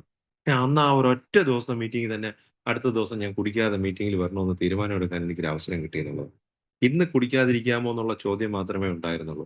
അടുത്ത ദിവസം രാവിലെ അതേ സുഹൃത്ത് തന്നെ വിളിച്ചിട്ട് ഇന്ന് വൈകുന്നേരം വരുമ്പോഴും കുടിക്കാതെ വരണേന്ന് പറഞ്ഞപ്പോ എനിക്ക് ഇന്ന് കുടിക്കാൻ പാടില്ല, ഇന്ന് കുടിക്കരുതെന്നുള്ളൊരു തീരുമാനം എടുത്ത് ആ ചിന്തയോടുകൂടി അടുത്ത ദിവസവും മീറ്റിംഗിലേക്ക് കടന്നു വരാൻ എനിക്കൊരു അവസരം കിട്ടിയിട്ടുണ്ടെങ്കിൽ അത് തീർച്ചയായിട്ടും എന്നെക്കാളും വലിയൊരു ശക്തിയുടെ അനുഗ്രഹം എന്നിൽ ഉണ്ടായത് കൊണ്ടാണ് എന്ന് തിരിച്ചറിഞ്ഞപ്പോഴത്തേക്ക് എന്തുകൊണ്ട് ആ ഒരു ശക്തിയെ പൂർണ്ണതോതിൽ മനസ്സിലാക്കി ഇനിയുള്ള കാലം ആ എന്റെ പ്രവൃത്തികളിൽ ആ ഒരു ശക്തിയുടെ ഒരു സംരക്ഷണം കൂടെ ഒന്ന് മനസ്സിലാക്കി ആ സംരക്ഷണത്തിൽ വിട്ടുകൊടുത്ത് മുന്നോട്ട് പൊയ്ക്കൂടാന്നുള്ളത്. എനിക്ക് ആദ്യമേ ഒന്നും അത്ര ക്ലിയർ ഒന്നും ആയില്ല. അപ്പോ എനിക്ക് കഴിയാത്ത എന്റെ അനിയന്ത്രിതാവസ്ഥ മദ്യത്തിൽ മാത്രമല്ല അതിനപ്പുറത്ത് പല കാര്യങ്ങളും ഒക്കെ ഉണ്ട്. അത്തരം സാഹചര്യങ്ങളെ കൈകാര്യം ചെയ്യുന്നതിന് ഞാൻ ആ വലിയ ശക്തിയെ ആശ്രയിച്ച് വിട്ടുകൊടുത്ത് മദ്യപിക്കുന്നതിന് മുമ്പ് ഈശ്വര വിശ്വാസം ഉണ്ടായിരുന്ന അവസ്ഥയിൽ നിന്നൊക്കെ മദ്യത്തിലോട്ട് എത്തിക്കഴിഞ്ഞപ്പോഴത്തേക്ക് എന്റെ ഡിപ്പെൻഡൻസി മൊത്തം മദ്യത്തിലേക്കായി. എന്റെ എന്ത് പ്രശ്നങ്ങളിലും ഞാൻ മദ്യത്തെ ആശ്രയിക്കുന്ന ഒരു അവസ്ഥ വന്നു. എനിക്ക് പരിഹാരം ഇല്ലാത്തതായിട്ട് ഒരു വിഷയവും മദ്യം മൂലം ഇല്ലാത്ത സാഹചര്യത്തിൽ വന്നു. എന്തെങ്കിലുമൊക്കെ ഞാൻ എന്ത് വിഷയം ഉണ്ടെങ്കിലും 2 പെഗ് മദ്യം എടുത്ത് വെച്ചിരുന്ന് കഴിച്ച് ആലോചിച്ച് ഇറങ്ങി കഴിയുമ്പോഴത്തേക്ക് അതിന് പരിഹാരം കിട്ടിയെന്ന് ഞാൻ സ്വയം ചിന്തിച്ചെടുത്ത് കുടിക്കുന്ന ഒരാളായിരുന്നു. അത്തരം അവസ്ഥയിൽ നിന്ന് മാറിയിട്ട് എനിക്ക് ഇങ്ങനെ ഒരു സാഹചര്യത്തിലേക്ക് പോകാൻ പറ്റിയപ്പോ തീർച്ചയായിട്ടും എന്തുകൊണ്ട് ഇനിയുള്ള കാര്യങ്ങൾ ഇത്തരത്തിൽ ആ ഒരു ഹയർ പവർ ആ ശരിയായ ദിശയിലേക്ക് ചിന്തയെ വഴിതിരിച്ചു വിടാനൊക്കെ ഒരു അവസരം കിട്ടിയപ്പോ അങ്ങനെ ചിന്തിച്ചുകൂടാ എന്ന് ഞാൻ എനിക്ക് ചിന്തിക്കാൻ ഒരു അവസരം കിട്ടി എന്നുള്ളതാണ്. ഈ പറയുന്ന ഈ മൂന്നാമത്തെ പടിയിലൊക്കെ ഞാൻ എത്തുമ്പോഴത്തേക്ക് യഥാർത്ഥ ദൈവത്തെ പറ്റിയുള്ള ഒരു ക്ലാരിറ്റി ഒന്നും എനിക്ക് വന്നിട്ടൊന്നുമില്ല. പക്ഷെ എന്തായാലും എനിക്ക് ഇതൊരു പ്രതീക്ഷയ്ക്ക് വകുപ്പുണ്ട്. ഇനി അങ്ങോട്ടുള്ള യാത്രയിൽ ഈ വലിയ ശക്തി എങ്ങനെ വിട്ടുകൊടുക്കണമെന്നൊന്നും എനിക്കറിയില്ല. എനിക്ക് വിട്ടുകൊടുക്കാനുള്ള തീരുമാനം എടുക്കുമ്പോഴത്തേക്കും എങ്ങനെയാണ് എന്തെങ്കിലും ഒരു കാര്യം ഇനിയിപ്പോ അത് വിട്ടുകൊടുക്കുക. എന്നെക്കൊണ്ട് ചെയ്യാൻ പറ്റുന്ന കാര്യങ്ങൾ ഞാൻ ചെയ്യുക. ബാക്കിയുള്ള കാര്യങ്ങൾ ദൈവത്തിന് വിട്ടുകൊടുത്ത് മുന്നോട്ട് പോകാം എന്നൊക്കെ ഉള്ള കാര്യങ്ങളൊക്കെ പഴമക്കാരായിട്ടുള്ള ഒരു മീറ്റിംഗിൽ ഷെയർ ചെയ്യുമ്പോ എനിക്കത് എങ്ങനെ വിട്ടുകൊടുക്കണമെന്നും എനിക്കറിഞ്ഞൂടാ. ഇനി അത് വിട്ടുകൊടുക്കാം. ഞാൻ എനിക്ക് ചെയ്യാവുന്ന കാര്യങ്ങളൊക്കെ ചെയ്തല്ലോ എന്ന് കരുതുമ്പോഴും ആ കാര്യങ്ങൾ മാത്രം എന്റെ മനസ്സിൽ കിടന്ന് അയ്യോ, അയ്യോ, അയ്യോ എന്ന് ചിന്തിക്കുമ്പോഴും വിട്ടുകൊടുക്കാൻ അറിയാൻ വയ്യാതെ ബുദ്ധിമുട്ടി നിൽക്കുമ്പോഴും തീരുമാനത്തിൽ ഉറച്ചു നിന്ന് മുന്നോട്ട് പോകാനായിട്ട് പറ്റി എന്നുള്ളതാണ് കാര്യം. എനിക്ക് അത്രത്തോളം പ്രതീക്ഷയുണ്ടായിരുന്നു. ആൽക്കഹോളിക്സ് അനോണിമസിന്റെ പ്രോഗ്രാം എന്നെക്കൊണ്ട് കഴിയുന്ന രീതിയിൽ ഞാൻ അത് ചെയ്ത് മുന്നോട്ട് പോകുമ്പോഴത്തേക്ക് ഞാൻ കണ്ട് ആകർഷിക്കപ്പെട്ട ആ പഴയ ആൾക്കാരുടെ രീതിയിൽ ജീവിക്കാൻ എനിക്കും അവസരം കിട്ടുന്നുള്ളതുകൊണ്ട് അങ്ങനെ മൂന്നാമത്തെ പടിയിൽ എത്തിയപ്പോഴത്തേക്ക് എന്റെ ആ ഇച്ഛകളും ജീവിതവും ഒക്കെ ഞാൻ ഇപ്പൊ ഇത്തരത്തില് ഈ കൂട്ടായ്മയിൽ വന്നതിന് ശേഷം കണ്ട് മനസ്സിലാക്കാൻ പറ്റിയ ആ വലിയ ശക്തിക്ക് കൊടുക്കാനുള്ള തീരുമാനം എടുത്തു കഴിഞ്ഞപ്പോ എന്റെ പഴമക്കാരായിട്ടുള്ള സുഹൃത്തുക്കള് അല്ലെങ്കിൽ എന്റെ സ്പോൺസർ ഞാൻ ഈ യാത്രയിൽ എന്തായാലും തിരിച്ചറിഞ്ഞു കഴിഞ്ഞു. ആ യാത്രയില് എന്താ ഞാൻ ഇങ്ങനെ ആയിപ്പോയെന്നുള്ള ഒരു കാര്യത്തെ തിരിച്ചറിയേണ്ടത് എന്നൊരു ചോദ്യം അവിടെയാണ് എന്റെ ഉള്ളില് ഈ കൂട്ടായ്മ കാണുന്നതിന് മുമ്പേ എന്റെ ഉള്ളിൽ കിടന്ന് എന്നോട് ചോദിച്ചുകൊണ്ടിരുന്ന തികട്ടിക്കൊണ്ടിരുന്ന ഒരു ചോദ്യമാണ്. എന്റെ ഒപ്പം മദ്യപിച്ചവരൊന്നും ഇങ്ങനെയല്ലല്ലോ. ഞാൻ മാത്രം എന്താ ഇങ്ങനെ ആയിപ്പോയെ? പലപ്പോഴും, പലപ്പോഴും അവസാന സമയങ്ങളിൽ സൗഹൃദങ്ങളൊക്കെ പൂർണ്ണമായിട്ട് ഒഴിവാക്കിയിരുന്നു. കാര്യം എന്റെ രീതിയിലുള്ള മദ്യപാനത്തിന് എനിക്ക് സൗഹൃദം പറ്റില്ലായിരുന്നു. ആരെങ്കിലുമൊക്കെ കൂട്ടുപിടിച്ച് പോയി കഴിഞ്ഞാൽ അവരുടെ കൂടെ അവരുടെ രീതിയിലൊക്കെ കഴിക്കാൻ പറ്റുള്ളൂ. അതുകൊണ്ട് തന്നെ എന്റെ ഇഷ്ടത്തിന് കഴിക്കാൻ വേണ്ടി ഒറ്റയ്ക്കുള്ള മദ്യപാനമായിരുന്നു അവസാന സമയങ്ങളിലൊക്കെ നടത്തിയിരുന്നത്. പിന്നെ നിരന്തരം ബാറിൽ പോകുമ്പോഴത്തേക്ക് അതും പറയാതിരിക്കാൻ പറ്റില്ല. ഈ പറയുന്ന ടൗണിനകത്തുള്ള 13 ബാറുകളിലും ഞാൻ നിരന്തരം കേറുന്നത് കൊണ്ട് തന്നെ എന്നെപ്പോലെ കുടിച്ചുകൊണ്ടിരിക്കുന്നവരെ എനിക്ക് എല്ലാ സ്ഥലങ്ങളിലും നിരന്തരം കാണാൻ പറ്റുമായിരുന്നു. അതുകൊണ്ട് തന്നെ അങ്ങനെ എപ്പോഴും പകല് മൊത്തം കേറി ഇറങ്ങി മദ്യപിക്കുന്ന ഒരു കൂട്ടം ഒരു കുറച്ച് പേരേ ഉള്ളൂ. ആ ഒരു കൂട്ടം ആൾക്കാരെ പരസ്പരം എല്ലാവരെയും അറിയാം. ഏത് ബാറിൽ കേറി കഴിഞ്ഞാലും അവിടെ കൗണ്ടറിൽ നിന്ന് കഴിക്കുന്നവരെ എനിക്ക് അറിയാവുന്നവരായിരിക്കുന്ന ഒരു സാഹചര്യം അവസാന 4 വർഷം ഉണ്ടായിരുന്നു എന്നുള്ളതാണ്. അപ്പൊ അത്തരം സാഹചര്യത്തിൽ അപ്പൊ എന്താ ഞാനിങ്ങനെ ഇത്രത്തോളം ഇങ്ങനെ ആയിപ്പോയതെന്താ? ഏതെങ്കിലും അവസരം ഞാൻ ക്ലബ്ബിലൊക്കെ പ്രവർത്തിക്കുന്ന ഒരാളാണ്. അപ്പൊ ക്ലബ്ബിലൊക്കെ പോകുമ്പോഴത്തേക്ക് അവിടെയുണ്ട് മദ്യം. ആ മദ്യം കഴിച്ച് കഴിയുമ്പോഴത്തേക്ക് അന്ന് രാത്രി അവരെല്ലാ കാര്യങ്ങളെല്ലാം കഴിഞ്ഞ് എല്ലാവരും പിരിഞ്ഞു പോകുന്നു. ഞങ്ങൾ എല്ലാവരും ഒരുമിച്ച് തന്നെയായിരിക്കും പിരിയുന്നത്. പക്ഷെ അവർ പിരിഞ്ഞ് എല്ലാവരും വീടുകളിൽ പോകുമ്പോഴത്തേക്ക് ഞാൻ മാത്രം വീണ്ടും കറങ്ങി കറങ്ങി വീണ്ടും എനിക്ക് ഒന്നുകൂടെ ഒന്ന് കുടിക്കണം. എനിക്ക് പിന്നെ ഒന്നുകൂടെ കുടിക്കണം. അതിനുവേണ്ടി ഞാൻ പോകുന്നു. അല്ലാതെ തന്നെ സ്വാഭാവികമായി എനിക്ക് ആവശ്യത്തിന് ഞാൻ മദ്യം കഴിച്ചു കഴിഞ്ഞിട്ട് വീട്ടിലെത്തിക്കഴിഞ്ഞാലും വീടിന്റെ ഫ്രണ്ടിൽ എത്തുമ്പോഴത്തേക്ക് പതുക്കെ വണ്ടി ഓഫ് ചെയ്ത് ഉരുട്ടി മാറ്റി തിരിച്ച് കുറച്ച് ഉരുട്ടി കൊണ്ടുപോയി വീണ്ടും ബാറിൽ പോയി വീണ്ടും മദ്യപിക്കുന്ന ഒരു സാഹചര്യം. അത് എന്താണ്, ഞാൻ എന്താ ഇങ്ങനെ ആയിപ്പോയത്? എനിക്ക് മാത്രം എന്താ ഇത്?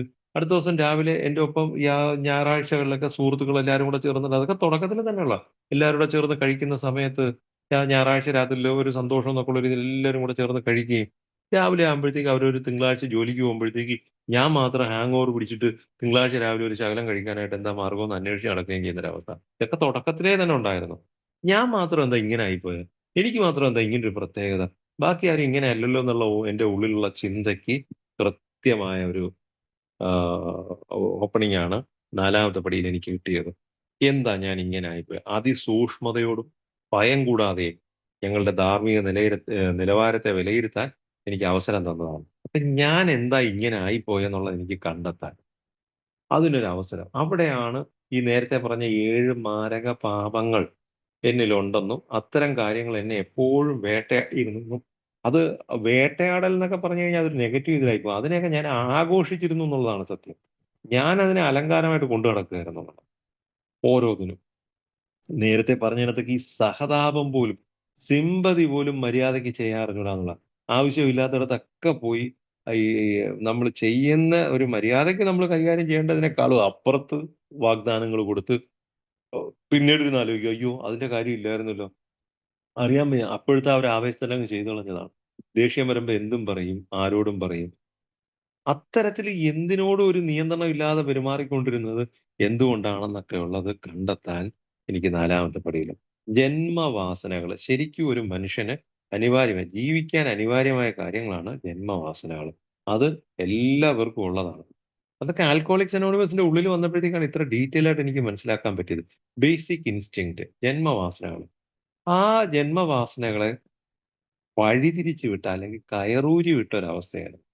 ഒരു സുഖകരമായ ജീവിതത്തിന് നമുക്ക് ഭാവി സുരക്ഷിതമായി കരുതി മുന്നോട്ട് കൊണ്ടുപോകാൻ നമ്മൾ എല്ലാ കാര്യങ്ങളും, നമുക്ക് മറ്റു രോഗങ്ങളോടുള്ള ഭയം, അത്തരം കാര്യങ്ങളൊക്കെ നമ്മൾ തിരിച്ചറിഞ്ഞ് ഒരു മിനിമം കാര്യങ്ങൾ നമ്മൾ കൈകാര്യം ചെയ്ത് കൊണ്ടുപോകേണ്ട കാര്യങ്ങളിൽ അമിതമായിട്ടുള്ള ഉത്കണ്ഠ അമിതമായിട്ടുള്ള ഉത്കണ്ഠ. ഞാനത് കരുതിയത് എന്റെ കഴിവായിട്ടാണ്.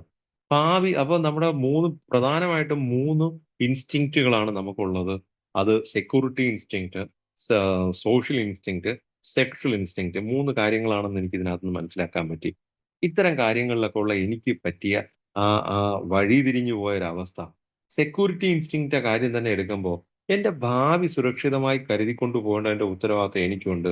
നാളെ എനിക്ക് എന്റെ കാര്യങ്ങൾ എങ്ങനെയായിരിക്കും എന്നുള്ളതിനെ പറ്റി, ഒരു രോഗത്തെ പറ്റിയുള്ള ഒരു ആകാംക്ഷ, ഇത്തരം കാര്യങ്ങൾ ഞാൻ ഒരു നോർമൽ ലെവലിൽ ചിന്തിക്കേണ്ടത് അതിന്റെ അങ്ങേയറ്റം അതിന്റെ എക്സ്ട്രീം എൻഡിൽ പോയി ചിന്തിക്കുന്ന ഒരു അവസ്ഥ. അവിടെയാണ് 10 വയസ്സ് പോലും ആകുന്നതിന് മുമ്പ് 5 സെന്റ് സ്ഥലം വാങ്ങണമെന്ന് മനസ്സിൽ എന്റെ ഉള്ളിൽ തോന്നിയ ഒരു ആഗ്രഹം. എനിക്ക് അറിഞ്ഞൂടായിരുന്നു. ഞാൻ കരുതിയത് ആ ജീവിതത്തെ വളരെ സീരിയസ് ആയിട്ട് കാണുന്നതുകൊണ്ടായിരിക്കും. എനിക്ക് അങ്ങനെ ഒരു അനുഭവമുണ്ട്. ഞാൻ 10 വയസ്സാവുന്നതിന് മുമ്പ് തന്നെ എനിക്ക് 5 സെന്റ് സ്ഥലം മേടിച്ച് അതിനകത്ത് വീട് വെക്കണമെന്നൊരു ആഗ്രഹം തോന്നിയ ഒരാളാണ്. സ്കൂളിൽ പഠിക്കുന്ന സമയത്ത്. അത് കൂട്ടായ്മയിലെത്തി നാലാമത്തെ പടിയില് എന്റെ പ്രോഗ്രാമിന്റെ ഭാഗമായിട്ട് ചിന്തിച്ചപ്പോഴത്തേക്കാണ് എന്റെ ആ അതിരുവിട്ട ആ പേടിയായിരുന്നു. എന്റെ ഭാവി സുരക്ഷിതമാക്കാൻ എന്ത് ചെയ്യണം? എങ്ങനെ കൂടുതൽ പണം ഉണ്ടാക്കണം? എങ്ങനെ എന്റെ മക്കളുടെ ഭാവി സുരക്ഷിതമാക്കണം? അവരെ നന്നായിട്ട് പഠിപ്പിക്കണം. അവർക്ക് നല്ല കാര്യങ്ങൾ കൊടുക്കണം. എനിക്ക് സുരക്ഷിതമായി ജീവിക്കണം. അതിനു വേണ്ടിയിട്ട് ഞാൻ കൂടുതൽ പണം സമ്പാദിക്കേണ്ടതുണ്ട്. സെക്യൂരിറ്റി ഇൻസ്റ്റിങ്ക്റ്റിന്റെ ഭാഗമായിട്ടാണ്. അതിനു വേണ്ടിയിട്ട് ഞാൻ ഒരുപാട് പണം, അതുകൊണ്ട് തന്നെ ഞാൻ കൂടുതൽ ജോലി ചെയ്യേണ്ടതുണ്ട്. എന്റെ കയ്യിൽ കിട്ടിയിരിക്കുന്ന ആ കഴിവ് വെച്ചിട്ട് എനിക്ക് ഒരു ജോലി പ്രവർത്തിക്കാനുള്ള ഒരു അവസരം കിട്ടിയിട്ടുണ്ട്. ആ ഒരു പ്രവൃത്തി വെച്ചിട്ട് പരമാവധി പണം ഉണ്ടാക്കുക. എനിക്ക് അതിനപ്പുറത്ത് എങ്ങനെ ഉണ്ടാക്കാൻ പറ്റും? അതായിരുന്നു എന്റെ ചിന്ത. അത്തരത്തിലായിരുന്നു ഞാൻ ജീവിച്ചു പോന്നിരുന്നത്. ഇതിനെയാണ് ഞാൻ വളരെ നേരത്തെ പോളിഷ് ചെയ്ത് പറഞ്ഞിരുന്നത്. ഞാൻ എന്റെ 17 വയസ്സിന് ശേഷം ഞാൻ ആരോടും നിന്നും എന്റെ കുടുംബത്തിൽ നിന്ന് പോലും ഞാൻ പൈസ മേടിച്ചിട്ടില്ല എന്നൊക്കെ പറയുന്നത്. പക്ഷേ ഇത്തരത്തിലുള്ളൊരു ആർത്തി പിടിച്ച പ്രതിഭാസമായിരുന്നു പണത്തിനോട്.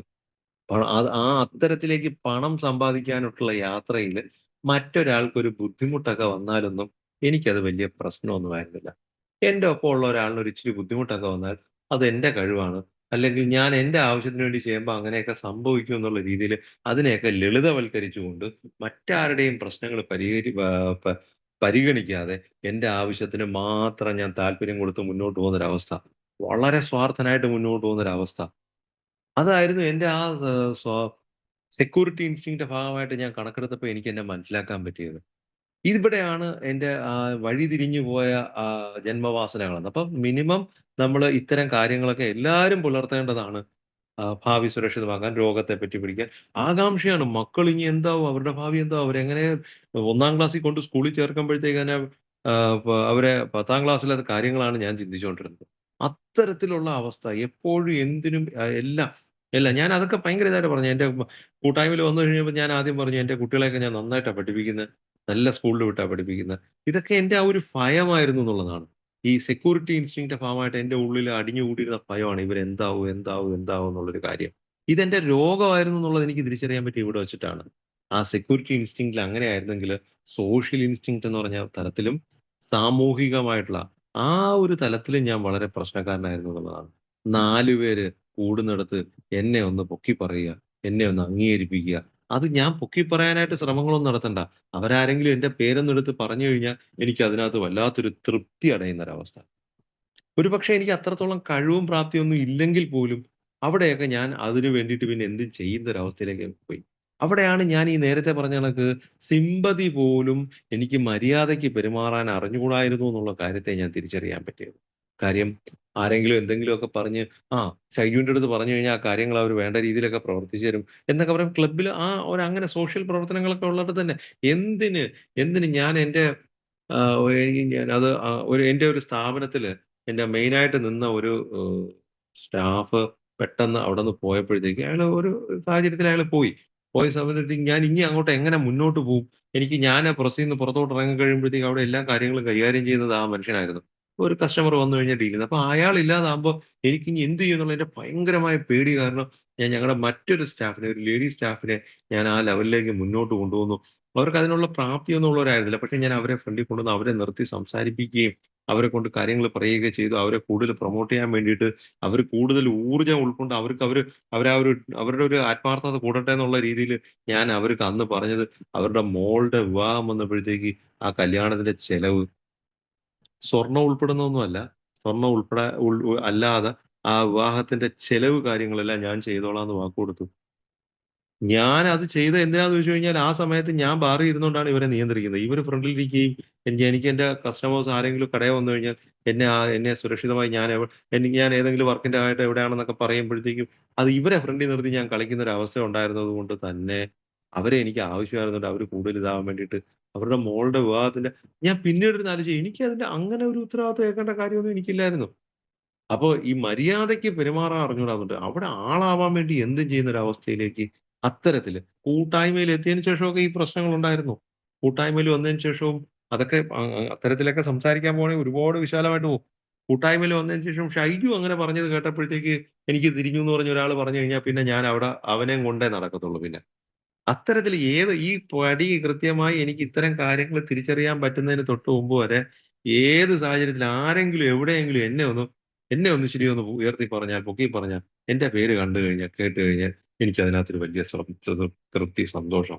കാര്യം എനിക്ക് തന്നെ നല്ല ധാരണയുണ്ട് എനിക്ക് അത്രത്തോളം കഴിവില്ലായിരുന്നു എന്നുള്ളത്.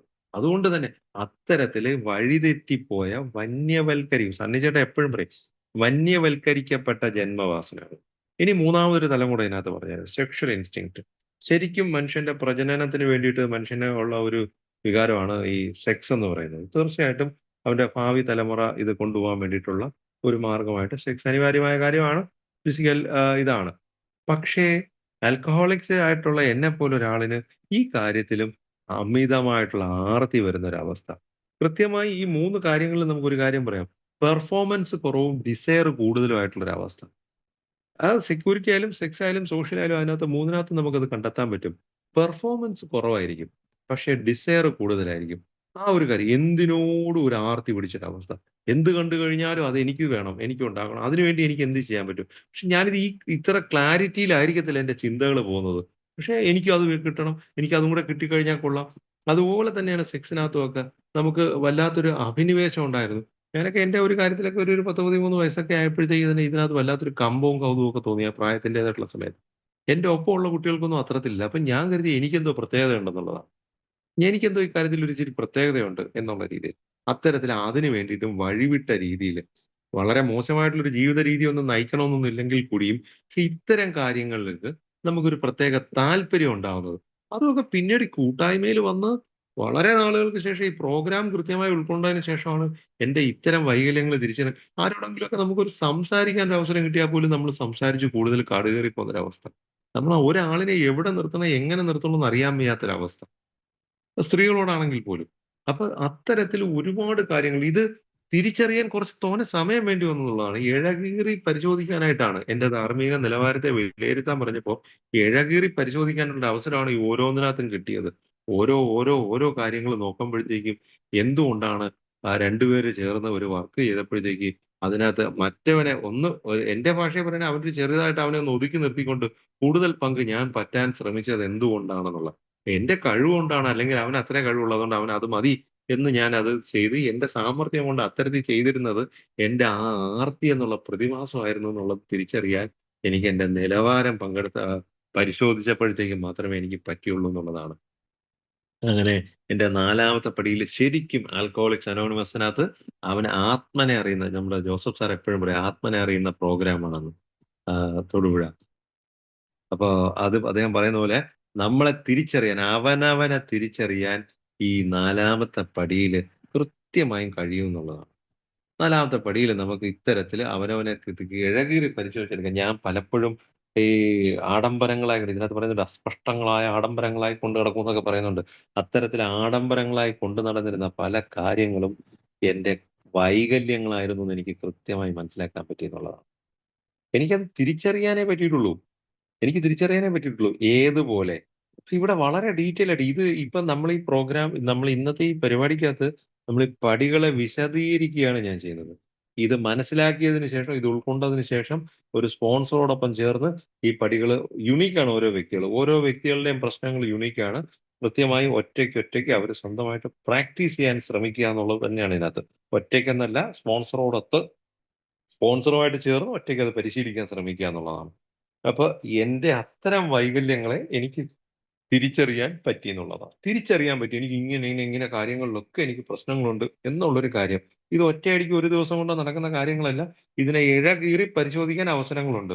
സാമ്പത്തിക കാര്യത്തില് ഞാൻ എങ്ങനെയായിരുന്നു എന്നുള്ളത്, എന്റെ കുഞ്ഞുനാള് മുതലുള്ള കാര്യങ്ങൾ എടുക്കാൻ. അപ്പൊ ഇത്രയും കുഞ്ഞുനാളിലുള്ള കാര്യങ്ങൾ ഓർത്തെടുക്കാൻ പറ്റുമോ? അല്ലെങ്കിൽ അത്രയൊക്കെ കാര്യങ്ങളുണ്ടോ എന്ന് ചോദിച്ചു കഴിഞ്ഞാൽ ആത്മാർത്ഥമായിട്ട് നമ്മൾ ഇതിനകത്തോട്ട് ശ്രമിച്ചു തുടങ്ങുമ്പോഴത്തേക്ക് ഞാൻ ആദ്യമായിട്ട് ബാറിൽ പോയി മദ്യപിച്ചത് എന്നാന്ന് പോലും എനിക്ക് കണ്ടുപിടിക്കാൻ പറ്റിയെന്നുള്ളതാണ്. എനിക്കതൊക്കെ ഓർമ്മയുണ്ടായിരുന്നു. പ്രീ ഡിഗ്രിക്ക് പഠിക്കുന്ന സമയത്ത് ഞാൻ ആദ്യമായിട്ട് ബാറിൽ പോകുന്നത് പ്രീ ഡിഗ്രിക്ക് ഫസ്റ്റ് ഇയർ പഠിക്കുമ്പോഴത്തേക്കാണ്. പക്ഷെ അത് എന്നായിരുന്നു ഏകദേശം ഡേറ്റ് വരെ കണ്ടുപിടിക്കാന് അത്തരത്തില് കാര്യം നമ്മളെ പഴയ കഥകള് അന്നേ ആർത്തി ഉണ്ടായിരുന്നുള്ളൂ. ഒരു വാസന. മദ്യം കഴിക്കാൻ 16 വയസ്സിലാണ്. 16 വയസ്സേ ഉള്ളൂ അന്ന്. അന്ന് അന്ന് എന്റെ ഒരു സുഹൃത്ത് വിളിക്കുമ്പോഴത്തേക്ക് ആദ്യം എന്റെ ഉള്ളിൽ തോന്നി ഒരു പെഗ് കഴിക്കാൻ പോകുന്നു വരുന്നോ? പൈസ ഉണ്ടോ എന്ന് എന്റെടുത്ത് ചോദിക്കുമ്പോ ആദ്യം എന്റെ ഉള്ളിൽ തോന്നിയത് ഞാനൊരു പുരുഷനായി എന്നുള്ളതാണ്. കുടിക്കാൻ പോണോ വേണ്ടേന്നല്ല ഞാൻ ചിന്തിച്ചത്. എന്നെ ഒരാള് മദ്യപിക്കാൻ വിളിക്കുന്ന അവസ്ഥയിലേക്ക് ഞാൻ വലുതായി എന്നാണ് എന്റെ ഉള്ളില്. എനിക്ക് മദ്യം കഴിക്കാനുള്ള ആഗ്രഹം കൊണ്ടൊന്നുമല്ല ഞാൻ പോയത്. ശരിക്കും ഞാൻ പോയത് എന്റെ പൗരുഷം കാണിക്കാൻ വേണ്ടിയാ. ഞാനൊരു പുരുഷനായി, ഞാനൊരു യുവാവായി, വലിയ ആളായെന്ന് കാണിക്കാൻ വേണ്ടിയിട്ട് തന്നെയാ ഞാൻ ആദ്യമായിട്ട് ബാറിൽ പോകുന്നത്. പക്ഷേ എന്നെപ്പോലൊരാളിന് അത് തുടക്കം കുറിക്കാൻ ഒരു അവസരമായെന്ന് മാത്രമേ ഉള്ളൂ. പിന്നീടത് കുടിച്ച് മുന്നേറുക മാത്രമേ എനിക്ക് ചെയ്യാൻ പറ്റിയിട്ടുണ്ടായിരുന്നുള്ളൂ. അപ്പൊ അത്തരത്തില് ഈ 4ാമത്തെ പടിയിലെത്തിയപ്പോഴത്തേക്ക് എനിക്ക് കൃത്യമായി തിരിച്ചറിയാൻ പറ്റി. ആൽക്കഹോളിക്സ് അനോണിമസിന്റെ കൂട്ടായ്മയ്ക്കുള്ളിൽ വന്നതിന് ശേഷമാണ് ഞാൻ മദ്യത്തിന് മുന്നിൽ ശക്തിഹീനനാണെന്നുള്ള കാര്യം കൃത്യമായി എനിക്ക് മനസ്സിലാക്കാൻ പറ്റിയത്. മീറ്റിംഗ് ഹാളിന്റെ ഉള്ളിൽ എത്തിയപ്പോഴത്തേക്ക് ഓരോരുത്തരും അവിടെ വന്ന് അവരുടെ ഹൃദയം തുറന്ന് സംസാരിക്കുന്നത് കേട്ടപ്പോഴത്തേക്ക് ആദ്യമേ എനിക്ക് ഭയങ്കര ജാള്യതയായിരുന്നു. എനിക്ക് ഇത്തരത്തിലൊന്നും തുറന്ന് സംസാരിക്കാനൊന്നും പറ്റില്ലായിരുന്നു. ഞാൻ ആദ്യം 1, 2 ദിവസമൊക്കെ ആദ്യത്തെ ഒരാഴ്ച കഴിഞ്ഞ് ഇങ്ങനെ സംസാരിച്ചു തുടങ്ങുമ്പോൾ ഞാനൊരു മറ പിടിച്ചുകൊണ്ട് തന്നെയായിരുന്നു സംസാരിച്ചിരുന്നത്. ഞാൻ എന്റെ യഥാർത്ഥ രൂപം, എന്റെ യഥാർത്ഥ പ്രശ്നങ്ങളൊന്നും ഞാൻ അവിടെ പറഞ്ഞില്ല. എനിക്ക് വലിയ പരിക്കുകളൊന്നുമില്ല. ഞാനൊരു ഇച്ചിരി പ്രശ്നമുണ്ടെന്നുള്ള രീതിയിൽ ഞാനൊരു മറ പിടിച്ചുകൊണ്ട് തന്നെയായിരുന്നു ഞാൻ സംസാരിച്ചിരുന്നതെങ്കില് പിന്നീട് ആ മീറ്റിംഗ് ഹാളിൽ സംസാരിക്കുന്ന കാര്യങ്ങൾ പുറത്തു പോകുന്നില്ലാന്നും, അത് അവരുടെ അനുഭവതകൾ എനിക്ക് വളരെ സുരക്ഷിതമായ ഒരു സ്ഥാനം അവിടെ തരുന്നുണ്ടെന്ന് എന്റെ പേരോ അഡ്രസ്സോ ഒന്നും എഴുതിയെടുക്കുന്നില്ല. അവിടെ പറയുന്ന കാര്യങ്ങൾ അവിടെ തീരുന്നു. അതിനുശേഷം പുറത്തിറങ്ങി കഴിഞ്ഞാലുള്ള സംസാരത്തിലോ ആ ചായ കുടിച്ച് നിൽക്കുന്ന ആ സ്വകാര്യ സംഭാഷണങ്ങളിലൊന്നും മീറ്റിംഗ് ഹാളിന്റെ ഉള്ളിൽ പറഞ്ഞ കാര്യങ്ങളൊന്നും ആരും ചർച്ച ചെയ്യുന്നില്ല എന്നൊക്കെ ഉള്ള ഒരു ഉറപ്പ് എനിക്ക് കിട്ടിയപ്പോ അറിയാതെ അറിയാതെ ഞാൻ മീറ്റിംഗ് ഹാളിൽ ഇരുന്നുകൊണ്ട് ഓരോരുത്തരും പറഞ്ഞപ്പോ ഞാനും കൈവക്കി ഞാനും ഇങ്ങനെയാണെന്ന്.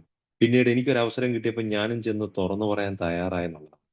എന്റെ മദ്യപാന കാലഘട്ടത്തിൽ ഉണ്ടായിരുന്ന എന്റെ പ്രശ്നങ്ങളും കൂട്ടായ്മയിൽ വന്നതിന് ശേഷം എനിക്ക് സംഭവിച്ചുകൊണ്ടിരിക്കുന്ന മാറ്റമൊക്കെ ഞാൻ തുറന്നു പറയാൻ തുടങ്ങി എന്നുള്ളതാണ്. അങ്ങനെ ഹൃദയം തുറന്ന് സംസാരിക്കാൻ അത് കുറച്ച് സമയമൊക്കെ എടുത്തു. എന്നാലും അത്തരത്തിലൊരു നല്ലൊരു ഷെയറിങ് എന്റെ ഒരു അനുഭവം ഒരു സുഹൃത്ത് ഒരു മീറ്റിംഗിൽ ഒരു അനുഭവം പറഞ്ഞപ്പോ അതേപോലുള്ളൊരു അനുഭവം എനിക്കും ഉണ്ടായിരുന്നെന്ന് ഓർത്തെടുത്ത് അവിടെ ചെന്ന് അത്രയും കാര്യങ്ങൾ പറഞ്ഞിട്ട് തിരിച്ചു വന്ന് മീറ്റിംഗിൽ ഇരുന്നപ്പോ എന്റെ ഉള്ളിൽ ഞാൻ അനുഭവിച്ചൊരു സ്വാതന്ത്ര്യമുണ്ട്. എന്തോ ഒരു വലിയ കാര്യം കാറ്റ് കുത്തിവിട്ടതുപോലൊരു പോക്ക്. ആ ഒരു അനുഭവം മറ്റൊരാളിനോട്, ഒരു സമൂഹത്തോട്, ഒരു കൂട്ടായ്മയ്ക്കകത്ത് കുറച്ച് ആൾക്കാരോട് പോയി തുറന്നു പറയാൻ പറ്റിയപ്പോ എനിക്ക് അനുഭവിക്കാൻ പറ്റിയ സ്വാതന്ത്ര്യം. അതെനിക്ക് നേരത്തെ മനസ്സിലാക്കാൻ പറ്റിയിട്ടുണ്ടായിരുന്നു. അവിടെയാണ് ആൽക്കഹോളിക്സ് അനോണിമസിനകത്തെത്തി 4-മത്തെ പടിയില് എന്റെ പല വൈകല്യങ്ങളും എനിക്ക് കൃത്യമായി മനസ്സിലാക്കാൻ പറ്റിയത്. ഞാൻ ആദ്യമായിട്ട് അംഗീകരിക്കുന്നത് എനിക്ക് ഇങ്ങനൊരു പ്രശ്നമുണ്ടെന്നും, എനിക്ക് പണത്തിനോട് ആർത്തിയുണ്ട് എന്നുള്ള കാര്യം ഞാൻ ആദ്യമായിട്ട് തിരിച്ചറിയുന്നത് ആൽക്കഹോളിക്സ് അനോണിമസിനകത്ത് വന്ന് 4-മത്തെ പടി ചെയ്തപ്പോഴാ. എനിക്കൊരു അല്പം സെക്ഷൽ കാര്യങ്ങളിൽ താല്പര്യക്കൂടുതലുള്ള ഒരാളാണ്. എന്നെ ആരെങ്കിലുമൊക്കെ 2 വാക്ക് പറഞ്ഞ് പുകഴ്ത്തി കഴിഞ്ഞാൽ ഞാൻ അതിനകത്തൊക്കെ വീണു പോകുന്ന ഒരാളാണ്. ഇത്തരം കാര്യങ്ങൾ ഇതൊക്കെ എനിക്ക് പുതിയ അറിവായിരുന്നു. ഞാൻ കരുതിയിരുന്നത് എനിക്ക് കഴിവുള്ളതുകൊണ്ടാണ് അവരെല്ലാം എന്നെ അങ്ങനെ പറയുന്നതെന്നായിരുന്നു. എനിക്ക് കഴിവും സാമർത്ഥ്യവും ഉള്ളതുകൊണ്ടാണ് ഞാനിങ്ങനെ പണം സമ്പാദിക്കാനായിട്ടും പല ടെക്നിക്കുകളും, പല മാർഗ്ഗങ്ങളും വേണമെങ്കിൽ ഒരല്പം വഴിവിട്ട മാർഗ്ഗവും ഒക്കെ ചിന്തിക്കാമെന്ന് ഞാൻ കരുതിയിരുന്നത് എന്റെ കഴിവും സാമർത്ഥ്യവും കൊണ്ടാണെന്നാണ് ഞാൻ കരുതിയിരുന്നിടത്ത് ആൽക്കഹോളിക്സ് അനോണിമസിന്റെ 4-മത്തെ പടിയിലെത്തിയപ്പോഴത്തേക്കാണ് അതങ്ങനെയല്ല. അത് എന്റെ കുറവാണെന്നുള്ള കാര്യം ഞാൻ തിരിച്ചറിയാൻ പറ്റിയത്. അത്തരത്തിലുള്ള എന്റെ വൈകല്യങ്ങളാണ്. അത് ഞാൻ അംഗീകരിച്ചു എന്നുള്ളതാ. ആദ്യമായിട്ട് ജീവിതത്തിൽ ആദ്യമായിട്ടാണ് അതെന്റെ ന്യൂനതയാണ് എന്നുള്ള കാര്യം ഞാൻ അംഗീകരിക്കുന്നു എന്നുള്ളതാണ്. 5-മത്തെ പടിയിൽ അവിടെ കൃത്യമായി പറയുന്നത് അതാണ്. 5-മത്തെ പടിയില് ഞങ്ങളുടെ തെറ്റുകള് ഞങ്ങളുടെ തെറ്റുകള് സ്വന്തമായിട്ട് അംഗീകരിച്ചു എന്നുള്ളതാണ്. അന്ന് വരെ എനിക്ക് അറിഞ്ഞൂടായിരുന്നു അത്. അന്ന് വരെ എനിക്ക് അറിയത്തില്ലായിരുന്നു അതെന്റെ കുറവായിരുന്നു എന്നുള്ളത്. ഞാൻ ആൽക്കഹോളിക്സ് അനോണിമസിനകത്ത് വന്ന് എനിക്ക് മറ്റൊരു ഗതിയില്ലാതെ ഞാൻ നേരത്തെ പറഞ്ഞതുപോലെ ഒരു ചുവടും കൂടെ അങ്ങോട്ട് മുന്നോട്ട് വെക്കാൻ എനിക്ക് നിവർത്തിയില്ല. അത്രയും പെട്ട് കഴിഞ്ഞപ്പോഴാണ് ഞാൻ കൂട്ടായ്മയിൽ വന്നത്.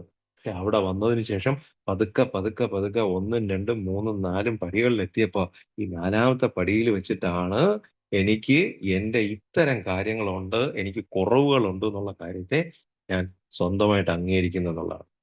അതേ സുഖം തന്നെയായിരുന്നു ഞാൻ കണ്ടെത്തിയ സ്പോൺസറോടും. ഞാൻ സ്വന്തമായിട്ട് അംഗീകരിക്കുമ്പോൾ സ്വാഭാവികമായിട്ടും ദൈവത്തോടും ഞാനത് തുറന്നു പറയുന്ന ഒരു അവസ്ഥ. കാര്യം കൂട്ടായ്മയിൽ എത്തിക്കഴിഞ്ഞപ്പോ ക്ലാരിറ്റി ഉള്ള ഒരു പിക്ചർ എനിക്ക് കിട്ടി എന്നുള്ളതാണ് ദൈവത്തിന്റെ കാര്യത്തില്.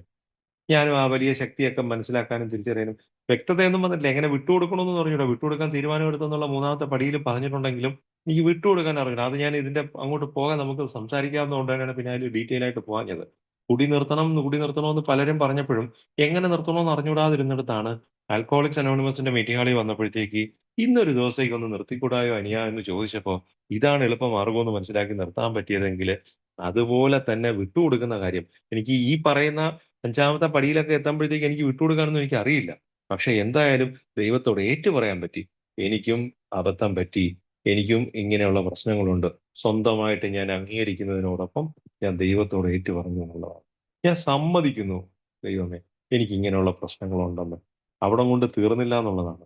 ഞാനത് മറ്റൊരു വ്യക്തിയോട് ഞാൻ എന്റെ മാർഗനിർദ്ദേശത്തിനായിട്ട് ഞാൻ എന്റെ ഒപ്പം ചേർത്ത അല്ലെങ്കിൽ ഞാൻ കൂടെ ചേർന്ന ആ സ്പോൺസറോട് ഞാനത് പറയാൻ തയ്യാറായെന്നുള്ളതാണ്. അത് ഈ ഒരൊറ്റ വാക്കി പറയുന്ന കണക്ക് നടക്കത്തില്ല. വളരെ പ്രശ്നങ്ങളായിരുന്നു. ഞാൻ എല്ലാ കാര്യമൊന്നും പറഞ്ഞില്ല. ഞാൻ എല്ലാ കാര്യവും പറഞ്ഞില്ല. എനിക്ക് പറയാൻ പറ്റത്തില്ല. ഞാനത് പറഞ്ഞില്ല. പക്ഷേ പിന്നീട് പിന്നീട് അപ്പൊ ഇത് എഴുതുന്ന സമയം ഇതൊക്കെ എഴുതാനൊക്കെ പറഞ്ഞപ്പോഴത്തേക്ക് എന്നെയും എന്റെ സ്പോൺസർ എന്നോട് പറഞ്ഞു.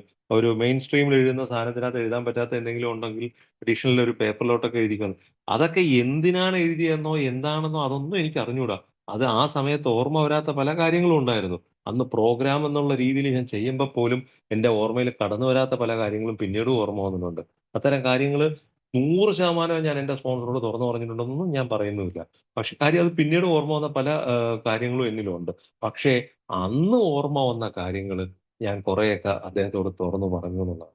അപ്പൊ എനിക്ക് കിട്ടിയ സ്വാതന്ത്ര്യം ഞാൻ ആദ്യമായിട്ട് മീറ്റിംഗ് ഹാളിൽ പോയി ഷെയർ ചെയ്തിട്ട് വന്ന ആ കസേരയിൽ പിടിച്ചിരുന്നപ്പോൾ ഉള്ള ഒരു സ്വാതന്ത്ര്യമായിരുന്നു അതിന്റെ 10 മടങ്ങായിരുന്നു. ഞാൻ എന്റെ ഹൃദയം തോന്നി എനിക്ക് ഇങ്ങനെയായിരുന്നു ഞാനും ഇങ്ങനെ. കാര്യം മദ്യപിച്ചിരുന്ന കാലയളവിൽ ആരെങ്കിലും എന്റെ കുടിയെ പറ്റി പറഞ്ഞാൽ അതൊരു കുഴപ്പമില്ല. ഇന്നലെ രാത്രി അവസാനം അവിടെ കയറി കഴിച്ചതാണ് ആകെ കുഴപ്പമായത്. ഇല്ലായിരുന്നു ഞാൻ മര്യാദയ്ക്ക് അങ്ങ് വീട്ടിൽ പോയേനെ. ആ സാധനത്തിനകത്ത് അവിടെ എന്തോ അവന്മാരുടെ കൂടെ കൂടിയത് കൊണ്ടാണ് അധികം 2 പെഗ് കഴിച്ചത്. ഇങ്ങനെ എപ്പോഴും മുടന്ന ന്യായങ്ങൾ പറഞ്ഞ് എന്റെ കുടിയെ ന്യായീകരിച്ച് പൊയ്ക്കൊണ്ടിരുന്നിടത്താണ് ഞാൻ മീറ്റിംഗ് ഹാളിന്റെ ഉള്ളിൽ വന്നിട്ട് പറഞ്ഞു എനിക്ക് പറ്റത്തില്ല. ഞാൻ ഒരു 2 പെഗ് കഴിക്കാന്ന് പറഞ്ഞുകൊണ്ടാ പോയത്. പക്ഷെ അവിടെ ചെന്ന് കഴിഞ്ഞപ്പോ എന്നെ കൊണ്ട് പറ്റുന്നില്ല. ഞാൻ അറിയാതെ വീണ്ടും വീണ്ടും കഴിച്ചു പോയതാ. അതുകൊണ്ടാണ് എനിക്ക് അങ്ങനെ അബദ്ധം പറ്റിയത്. അല്ലെങ്കിൽ അങ്ങനെ ഒരു സാഹചര്യത്തിൽ ഞാൻ പെട്ടുപോയതെന്നൊക്കെ മീറ്റിംഗ് ഹാളിൽ തുറന്നു പറയാൻ പറ്റുമ്പോ എനിക്ക് കിട്ടിയ ഒരു സ്വാതന്ത്ര്യമുണ്ട്. അതേ സ്വാതന്ത്ര്യം അല്ലെങ്കിൽ അതിനേക്കാളും 10 മടങ്ങ് സ്വാതന്ത്ര്യമാണ് ഞാൻ 5ാമത്തെ പടിയില് എന്റെ കുറവുകള് ഞാൻ മനസ്സിലാക്കി എന്റെ ന്യൂനതകള് വളരെ പോളിഷ്ഡ് ആയിട്ടുള്ള വാക്ക് കുറവുകള് ന്യൂനതകള്. പക്ഷേ അതിന്റെ ആ വികൃതമായ അവസ്ഥ എത്ര സഭ്യമായ വാക്കുകൾ കൊണ്ട് നമ്മൾ അതിനെ മൂടി വെച്ചാലും ഞാൻ കാട്ടിക്കൂട്ടിയ ഓരോരുത്തർക്കും അവരവർക്ക് അവസരമുണ്ട്. നമ്മൾ മറ്റൊരാൾ അറിയാതെ എന്തൊക്കെ ചെയ്തിട്ടുണ്ട്. ഇതെല്ലാം എല്ലാ മനുഷ്യരിലും ഉള്ള സ്വഭാവമാണിത്. മറ്റാരും അറിയുന്നില്ലെങ്കിൽ പിന്നെ കുഴപ്പമില്ല എന്നുള്ള രീതിയിൽ പെരുമാറുന്ന കാര്യങ്ങൾ എല്ലാവരുടെയും ജീവിതത്തിലുള്ളതാണ്. പക്ഷേ ആൽക്കഹോളിക് ആയിട്ടുള്ള എനിക്ക് ആ കാര്യത്തിൽ ഒരല്പം കൂടുതലാണെന്നുള്ള കാര്യം ആൽക്കഹോളിക് ആയിട്ടുള്ള എനിക്ക് ഇത്തരം കാര്യങ്ങൾ ഒരു അല്പം കൂടുതലാണ്, ഒരു പടിയും കൂടെ കൂടുതലാണ് എന്നുള്ള രീതിയിൽ മറ്റൊരാളെയും പരിഗണിക്കാതെ മദ്യപിച്ചിരുന്ന കാലയളവിലുള്ള പ്രശ്നം അതായിരുന്നു.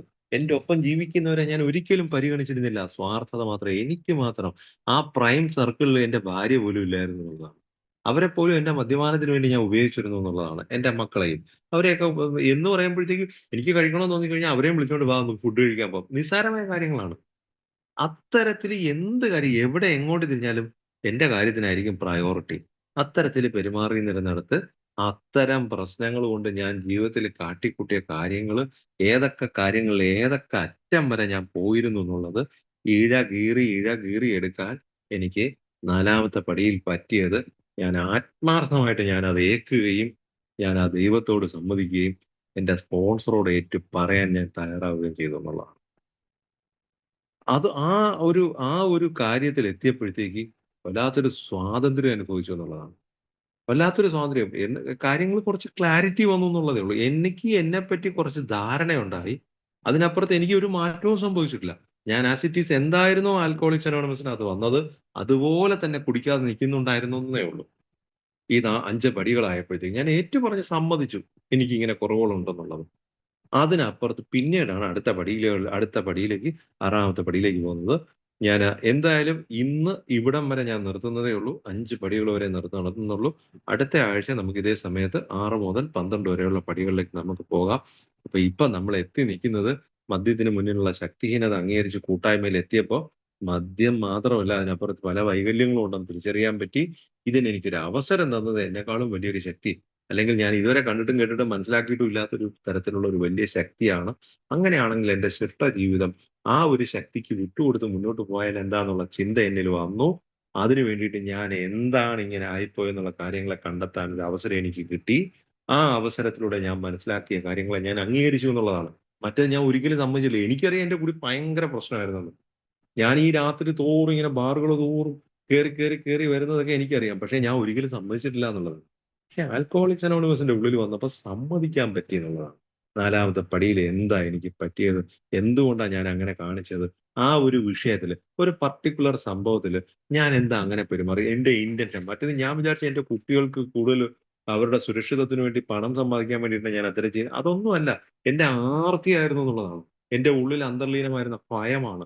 എങ്ങനെ ഞാൻ മുന്നോട്ട് പോകും? അപ്പൊ അടിസ്ഥാനപരമായി ഭയമായിരുന്നു എന്റെ പ്രശ്നം എന്നൊക്കെ ഉള്ളത് പതുക്കെ പതുക്കെ പതുക്കെ അരിച്ചരിച്ചരിച്ചരിച്ച് എന്റെ ചിന്തയിലേക്ക് കടന്നു വന്നു എന്നുള്ളതാണ്. 4ഉം 5ഉം പടികൾ ചെയ്തപ്പോഴത്തേക്ക് ഭയവും അതിലൂന്നി വിദ്വേഷവും നീരസത്തിലൂടെ വിദ്വേഷത്തിലേക്ക് പോയ ജീവിതമൊക്കെ എനിക്ക് മനസ്സിലാക്കാൻ പറ്റി. അതിനെപ്പറ്റിയൊക്കെ നമുക്ക് പറയേണ്ടതുണ്ട്. അടിസ്ഥാനപരമായി എന്റെ പ്രശ്നം ഭയമായിരുന്നു എന്നുള്ളതാണ്. ഏത് കാര്യത്തിനും എനിക്ക് ഭയമുണ്ട്. എന്നെ സമൂഹത്തിലെ ആളുകൾ അംഗീകരിക്കാതിരിക്കൂ. അപ്പൊ ആ അംഗീകരിക്കാൻ വേണ്ടിയിട്ട് ഞാൻ പല കോപ്രായങ്ങൾ കാണിച്ചിരുന്നു. അതാണ് എന്റെ സോഷ്യൽ ഇൻസ്റ്റിങ്ക്റ്റിൽ എനിക്ക് തെറ്റുപറ്റിയതെങ്കിൽ എന്റെ ഭാവി എന്താകുമെന്നുള്ള എന്റെ ഭയമായിരുന്നു എനിക്ക് സെക്യൂരിറ്റി ഇൻസ്റ്റിങ്ക്റ്റിൽ പ്രശ്നങ്ങൾ ഉണ്ടായതെങ്കിൽ എനിക്ക് എന്തെങ്കിലും കുറവ് വല്ലതും ഉണ്ടോ? എന്നെക്കൊണ്ട് പ്രാപ്തിയുണ്ടോ? അത് മറ്റുള്ളവരെക്കാളും കഴിവുള്ള ഒരാളാണെന്ന് ഞാൻ കാണിക്കാൻ വേണ്ടിയിട്ടൊക്കെ ഈ സെക്ഷുവൽ കാര്യങ്ങളിലൊക്കെ ഞാൻ കാണിച്ചിരുന്ന ഒരു പ്രാപ്തി കൂടുതലാണ് അത്തരം കാര്യങ്ങളിലൊക്കെ എനിക്ക് ഉണ്ടായതെന്ന് എനിക്ക് പൂർണ്ണമായിട്ട് അംഗീകരിക്കാനും ആ വലിയ ശക്തിയോട് ഏറ്റുപറയാനും മറ്റൊരാളിനോട് പറഞ്ഞ് ആ സ്വാതന്ത്ര്യം അനുഭവിക്കാൻ. ഈ സ്പോൺസർ എന്നൊക്കെ പറയുന്നത് കൃത്യമായി സ്പോൺസർഷിപ്പ് എന്ന് പറഞ്ഞൊരു പാംലെറ്റ് ഉണ്ട്. അത് മനസ്സിലാക്കിയിട്ട് ആരെയാണ് സ്പോൺസർ ആക്കേണ്ടതെന്നുള്ളത് കൃത്യമായി മനസ്സിലാക്കി എങ്ങനെയാണ് ഒരു സ്പോൺസറുമായിട്ട് കൈകാര്യം ചെയ്യേണ്ടതെന്നുള്ള കൃത്യമായി മനസ്സിലാക്കിയിട്ട് വേണം കാര്യങ്ങൾ കൈകാര്യം ചെയ്യേണ്ടത്. അത് കാര്യം അതിനകത്തൊക്കെ ഒരു പാളിച്ച വന്നിട്ട് ഈ പ്രോഗ്രാം ചെയ്യുന്നതിൽ ഒരു ബുദ്ധിമുട്ടുണ്ടാവരുത്. കാര്യം ആൽക്കഹോളിക് ആയിട്ടുള്ള ഒരാളിനെ സംബന്ധിച്ചിടത്തോളം ഈ ആൽക്കഹോളിക്സ് അനോണിമസിന്റെ തത്വങ്ങൾ ജീവിതത്തിൽ പരിശീലിച്ച് മുന്നോട്ട് പോകാം എന്നുള്ളത് മരണം വരെയും ചെയ്യേണ്ട ഒരു കാര്യമാണ്. നമ്മളെ ജീവിതത്തെ ക്രമപ്പെടുത്തുന്ന ഒരു കാര്യമാണ്. അതിനകത്ത് എന്തെങ്കിലും ഒരു പരിമിതി വന്നിട്ട് എനിക്ക് ആ ചെയ്യുന്നതിൽ ഒരു ന്യൂനത വന്നു പോയാൽ തീർച്ചയായിട്ടും അതെനിക്ക് ജീവിതത്തിൽ വലിയൊരു നഷ്ടമായിരിക്കും. അതുകൊണ്ട് തന്നെ സ്പോൺസർ എന്നൊക്കെ പറയുന്നതിന് കൃത്യമായ ഒരു കാര്യങ്ങളുണ്ട്. അതെല്ലാം മനസ്സിലാക്കിയിട്ട് വേണം അതിന്റെ മുന്നോട്ട് പോകാൻ. ഇപ്പൊ നമ്മൾ ഇവിടെ ചെയ്യുന്നത് എങ്ങനെയാണ് ചെയ്യുന്നത് എന്നുള്ള കാര്യത്തെക്കുറിച്ച് മാത്രമാണ്. ഇപ്പൊ നമ്മൾ ഇന്നിപ്പോ 5ാമത്തെ പടിയിൽ കൊണ്ടുവന്ന് നിർത്തുകയാണ്. 6 മുതലുള്ളത് അടുത്ത ആഴ്ചത്തേക്ക് നമ്മൾ മാറ്റി വെക്കുകയാണ്. ഞാനതൊന്ന് സൂചിപ്പിച്ചിട്ടുണ്ടായിരുന്നു. ചിലപ്പോൾ അങ്ങനെ പോവുള്ളൂ എന്നുള്ളത്. എന്തായാലും ഞാൻ ഇവിടം വരെ പറഞ്ഞതിനകത്ത് എവിടെയെങ്കിലും എന്തെങ്കിലും കാര്യമായിട്ടൊരു സംശയം ഉണ്ടെങ്കിൽ എനിക്ക് പറ്റുന്ന രീതിയിൽ ഞാൻ അതൊന്ന് ക്ലിയർ ചെയ്യാം. നമുക്ക് മീറ്റിംഗ് തുടർന്ന് പോവാം. ഓക്കെ ചേട്ടാ. താങ്ക് യു ശ്രീചേട്ടാ. Thank you. ശ്രീചേട്ടൻ്റെ നമ്പർ ഒന്ന് ചാറ്റ് ബോക്സിൽ ഇട്ടേക്കുമോ? മറ്റുള്ളവർക്കൊക്കെ ഒന്ന് അങ്ങോട്ടും ഇങ്ങോട്ടും കമ്മ്യൂണിക്കേഷൻ. ഓക്കെ. സെബാസ്റ്റ്യൻ ചേട്ടാ. ഓക്കെ രാജേഷ് ചേട്ടാ.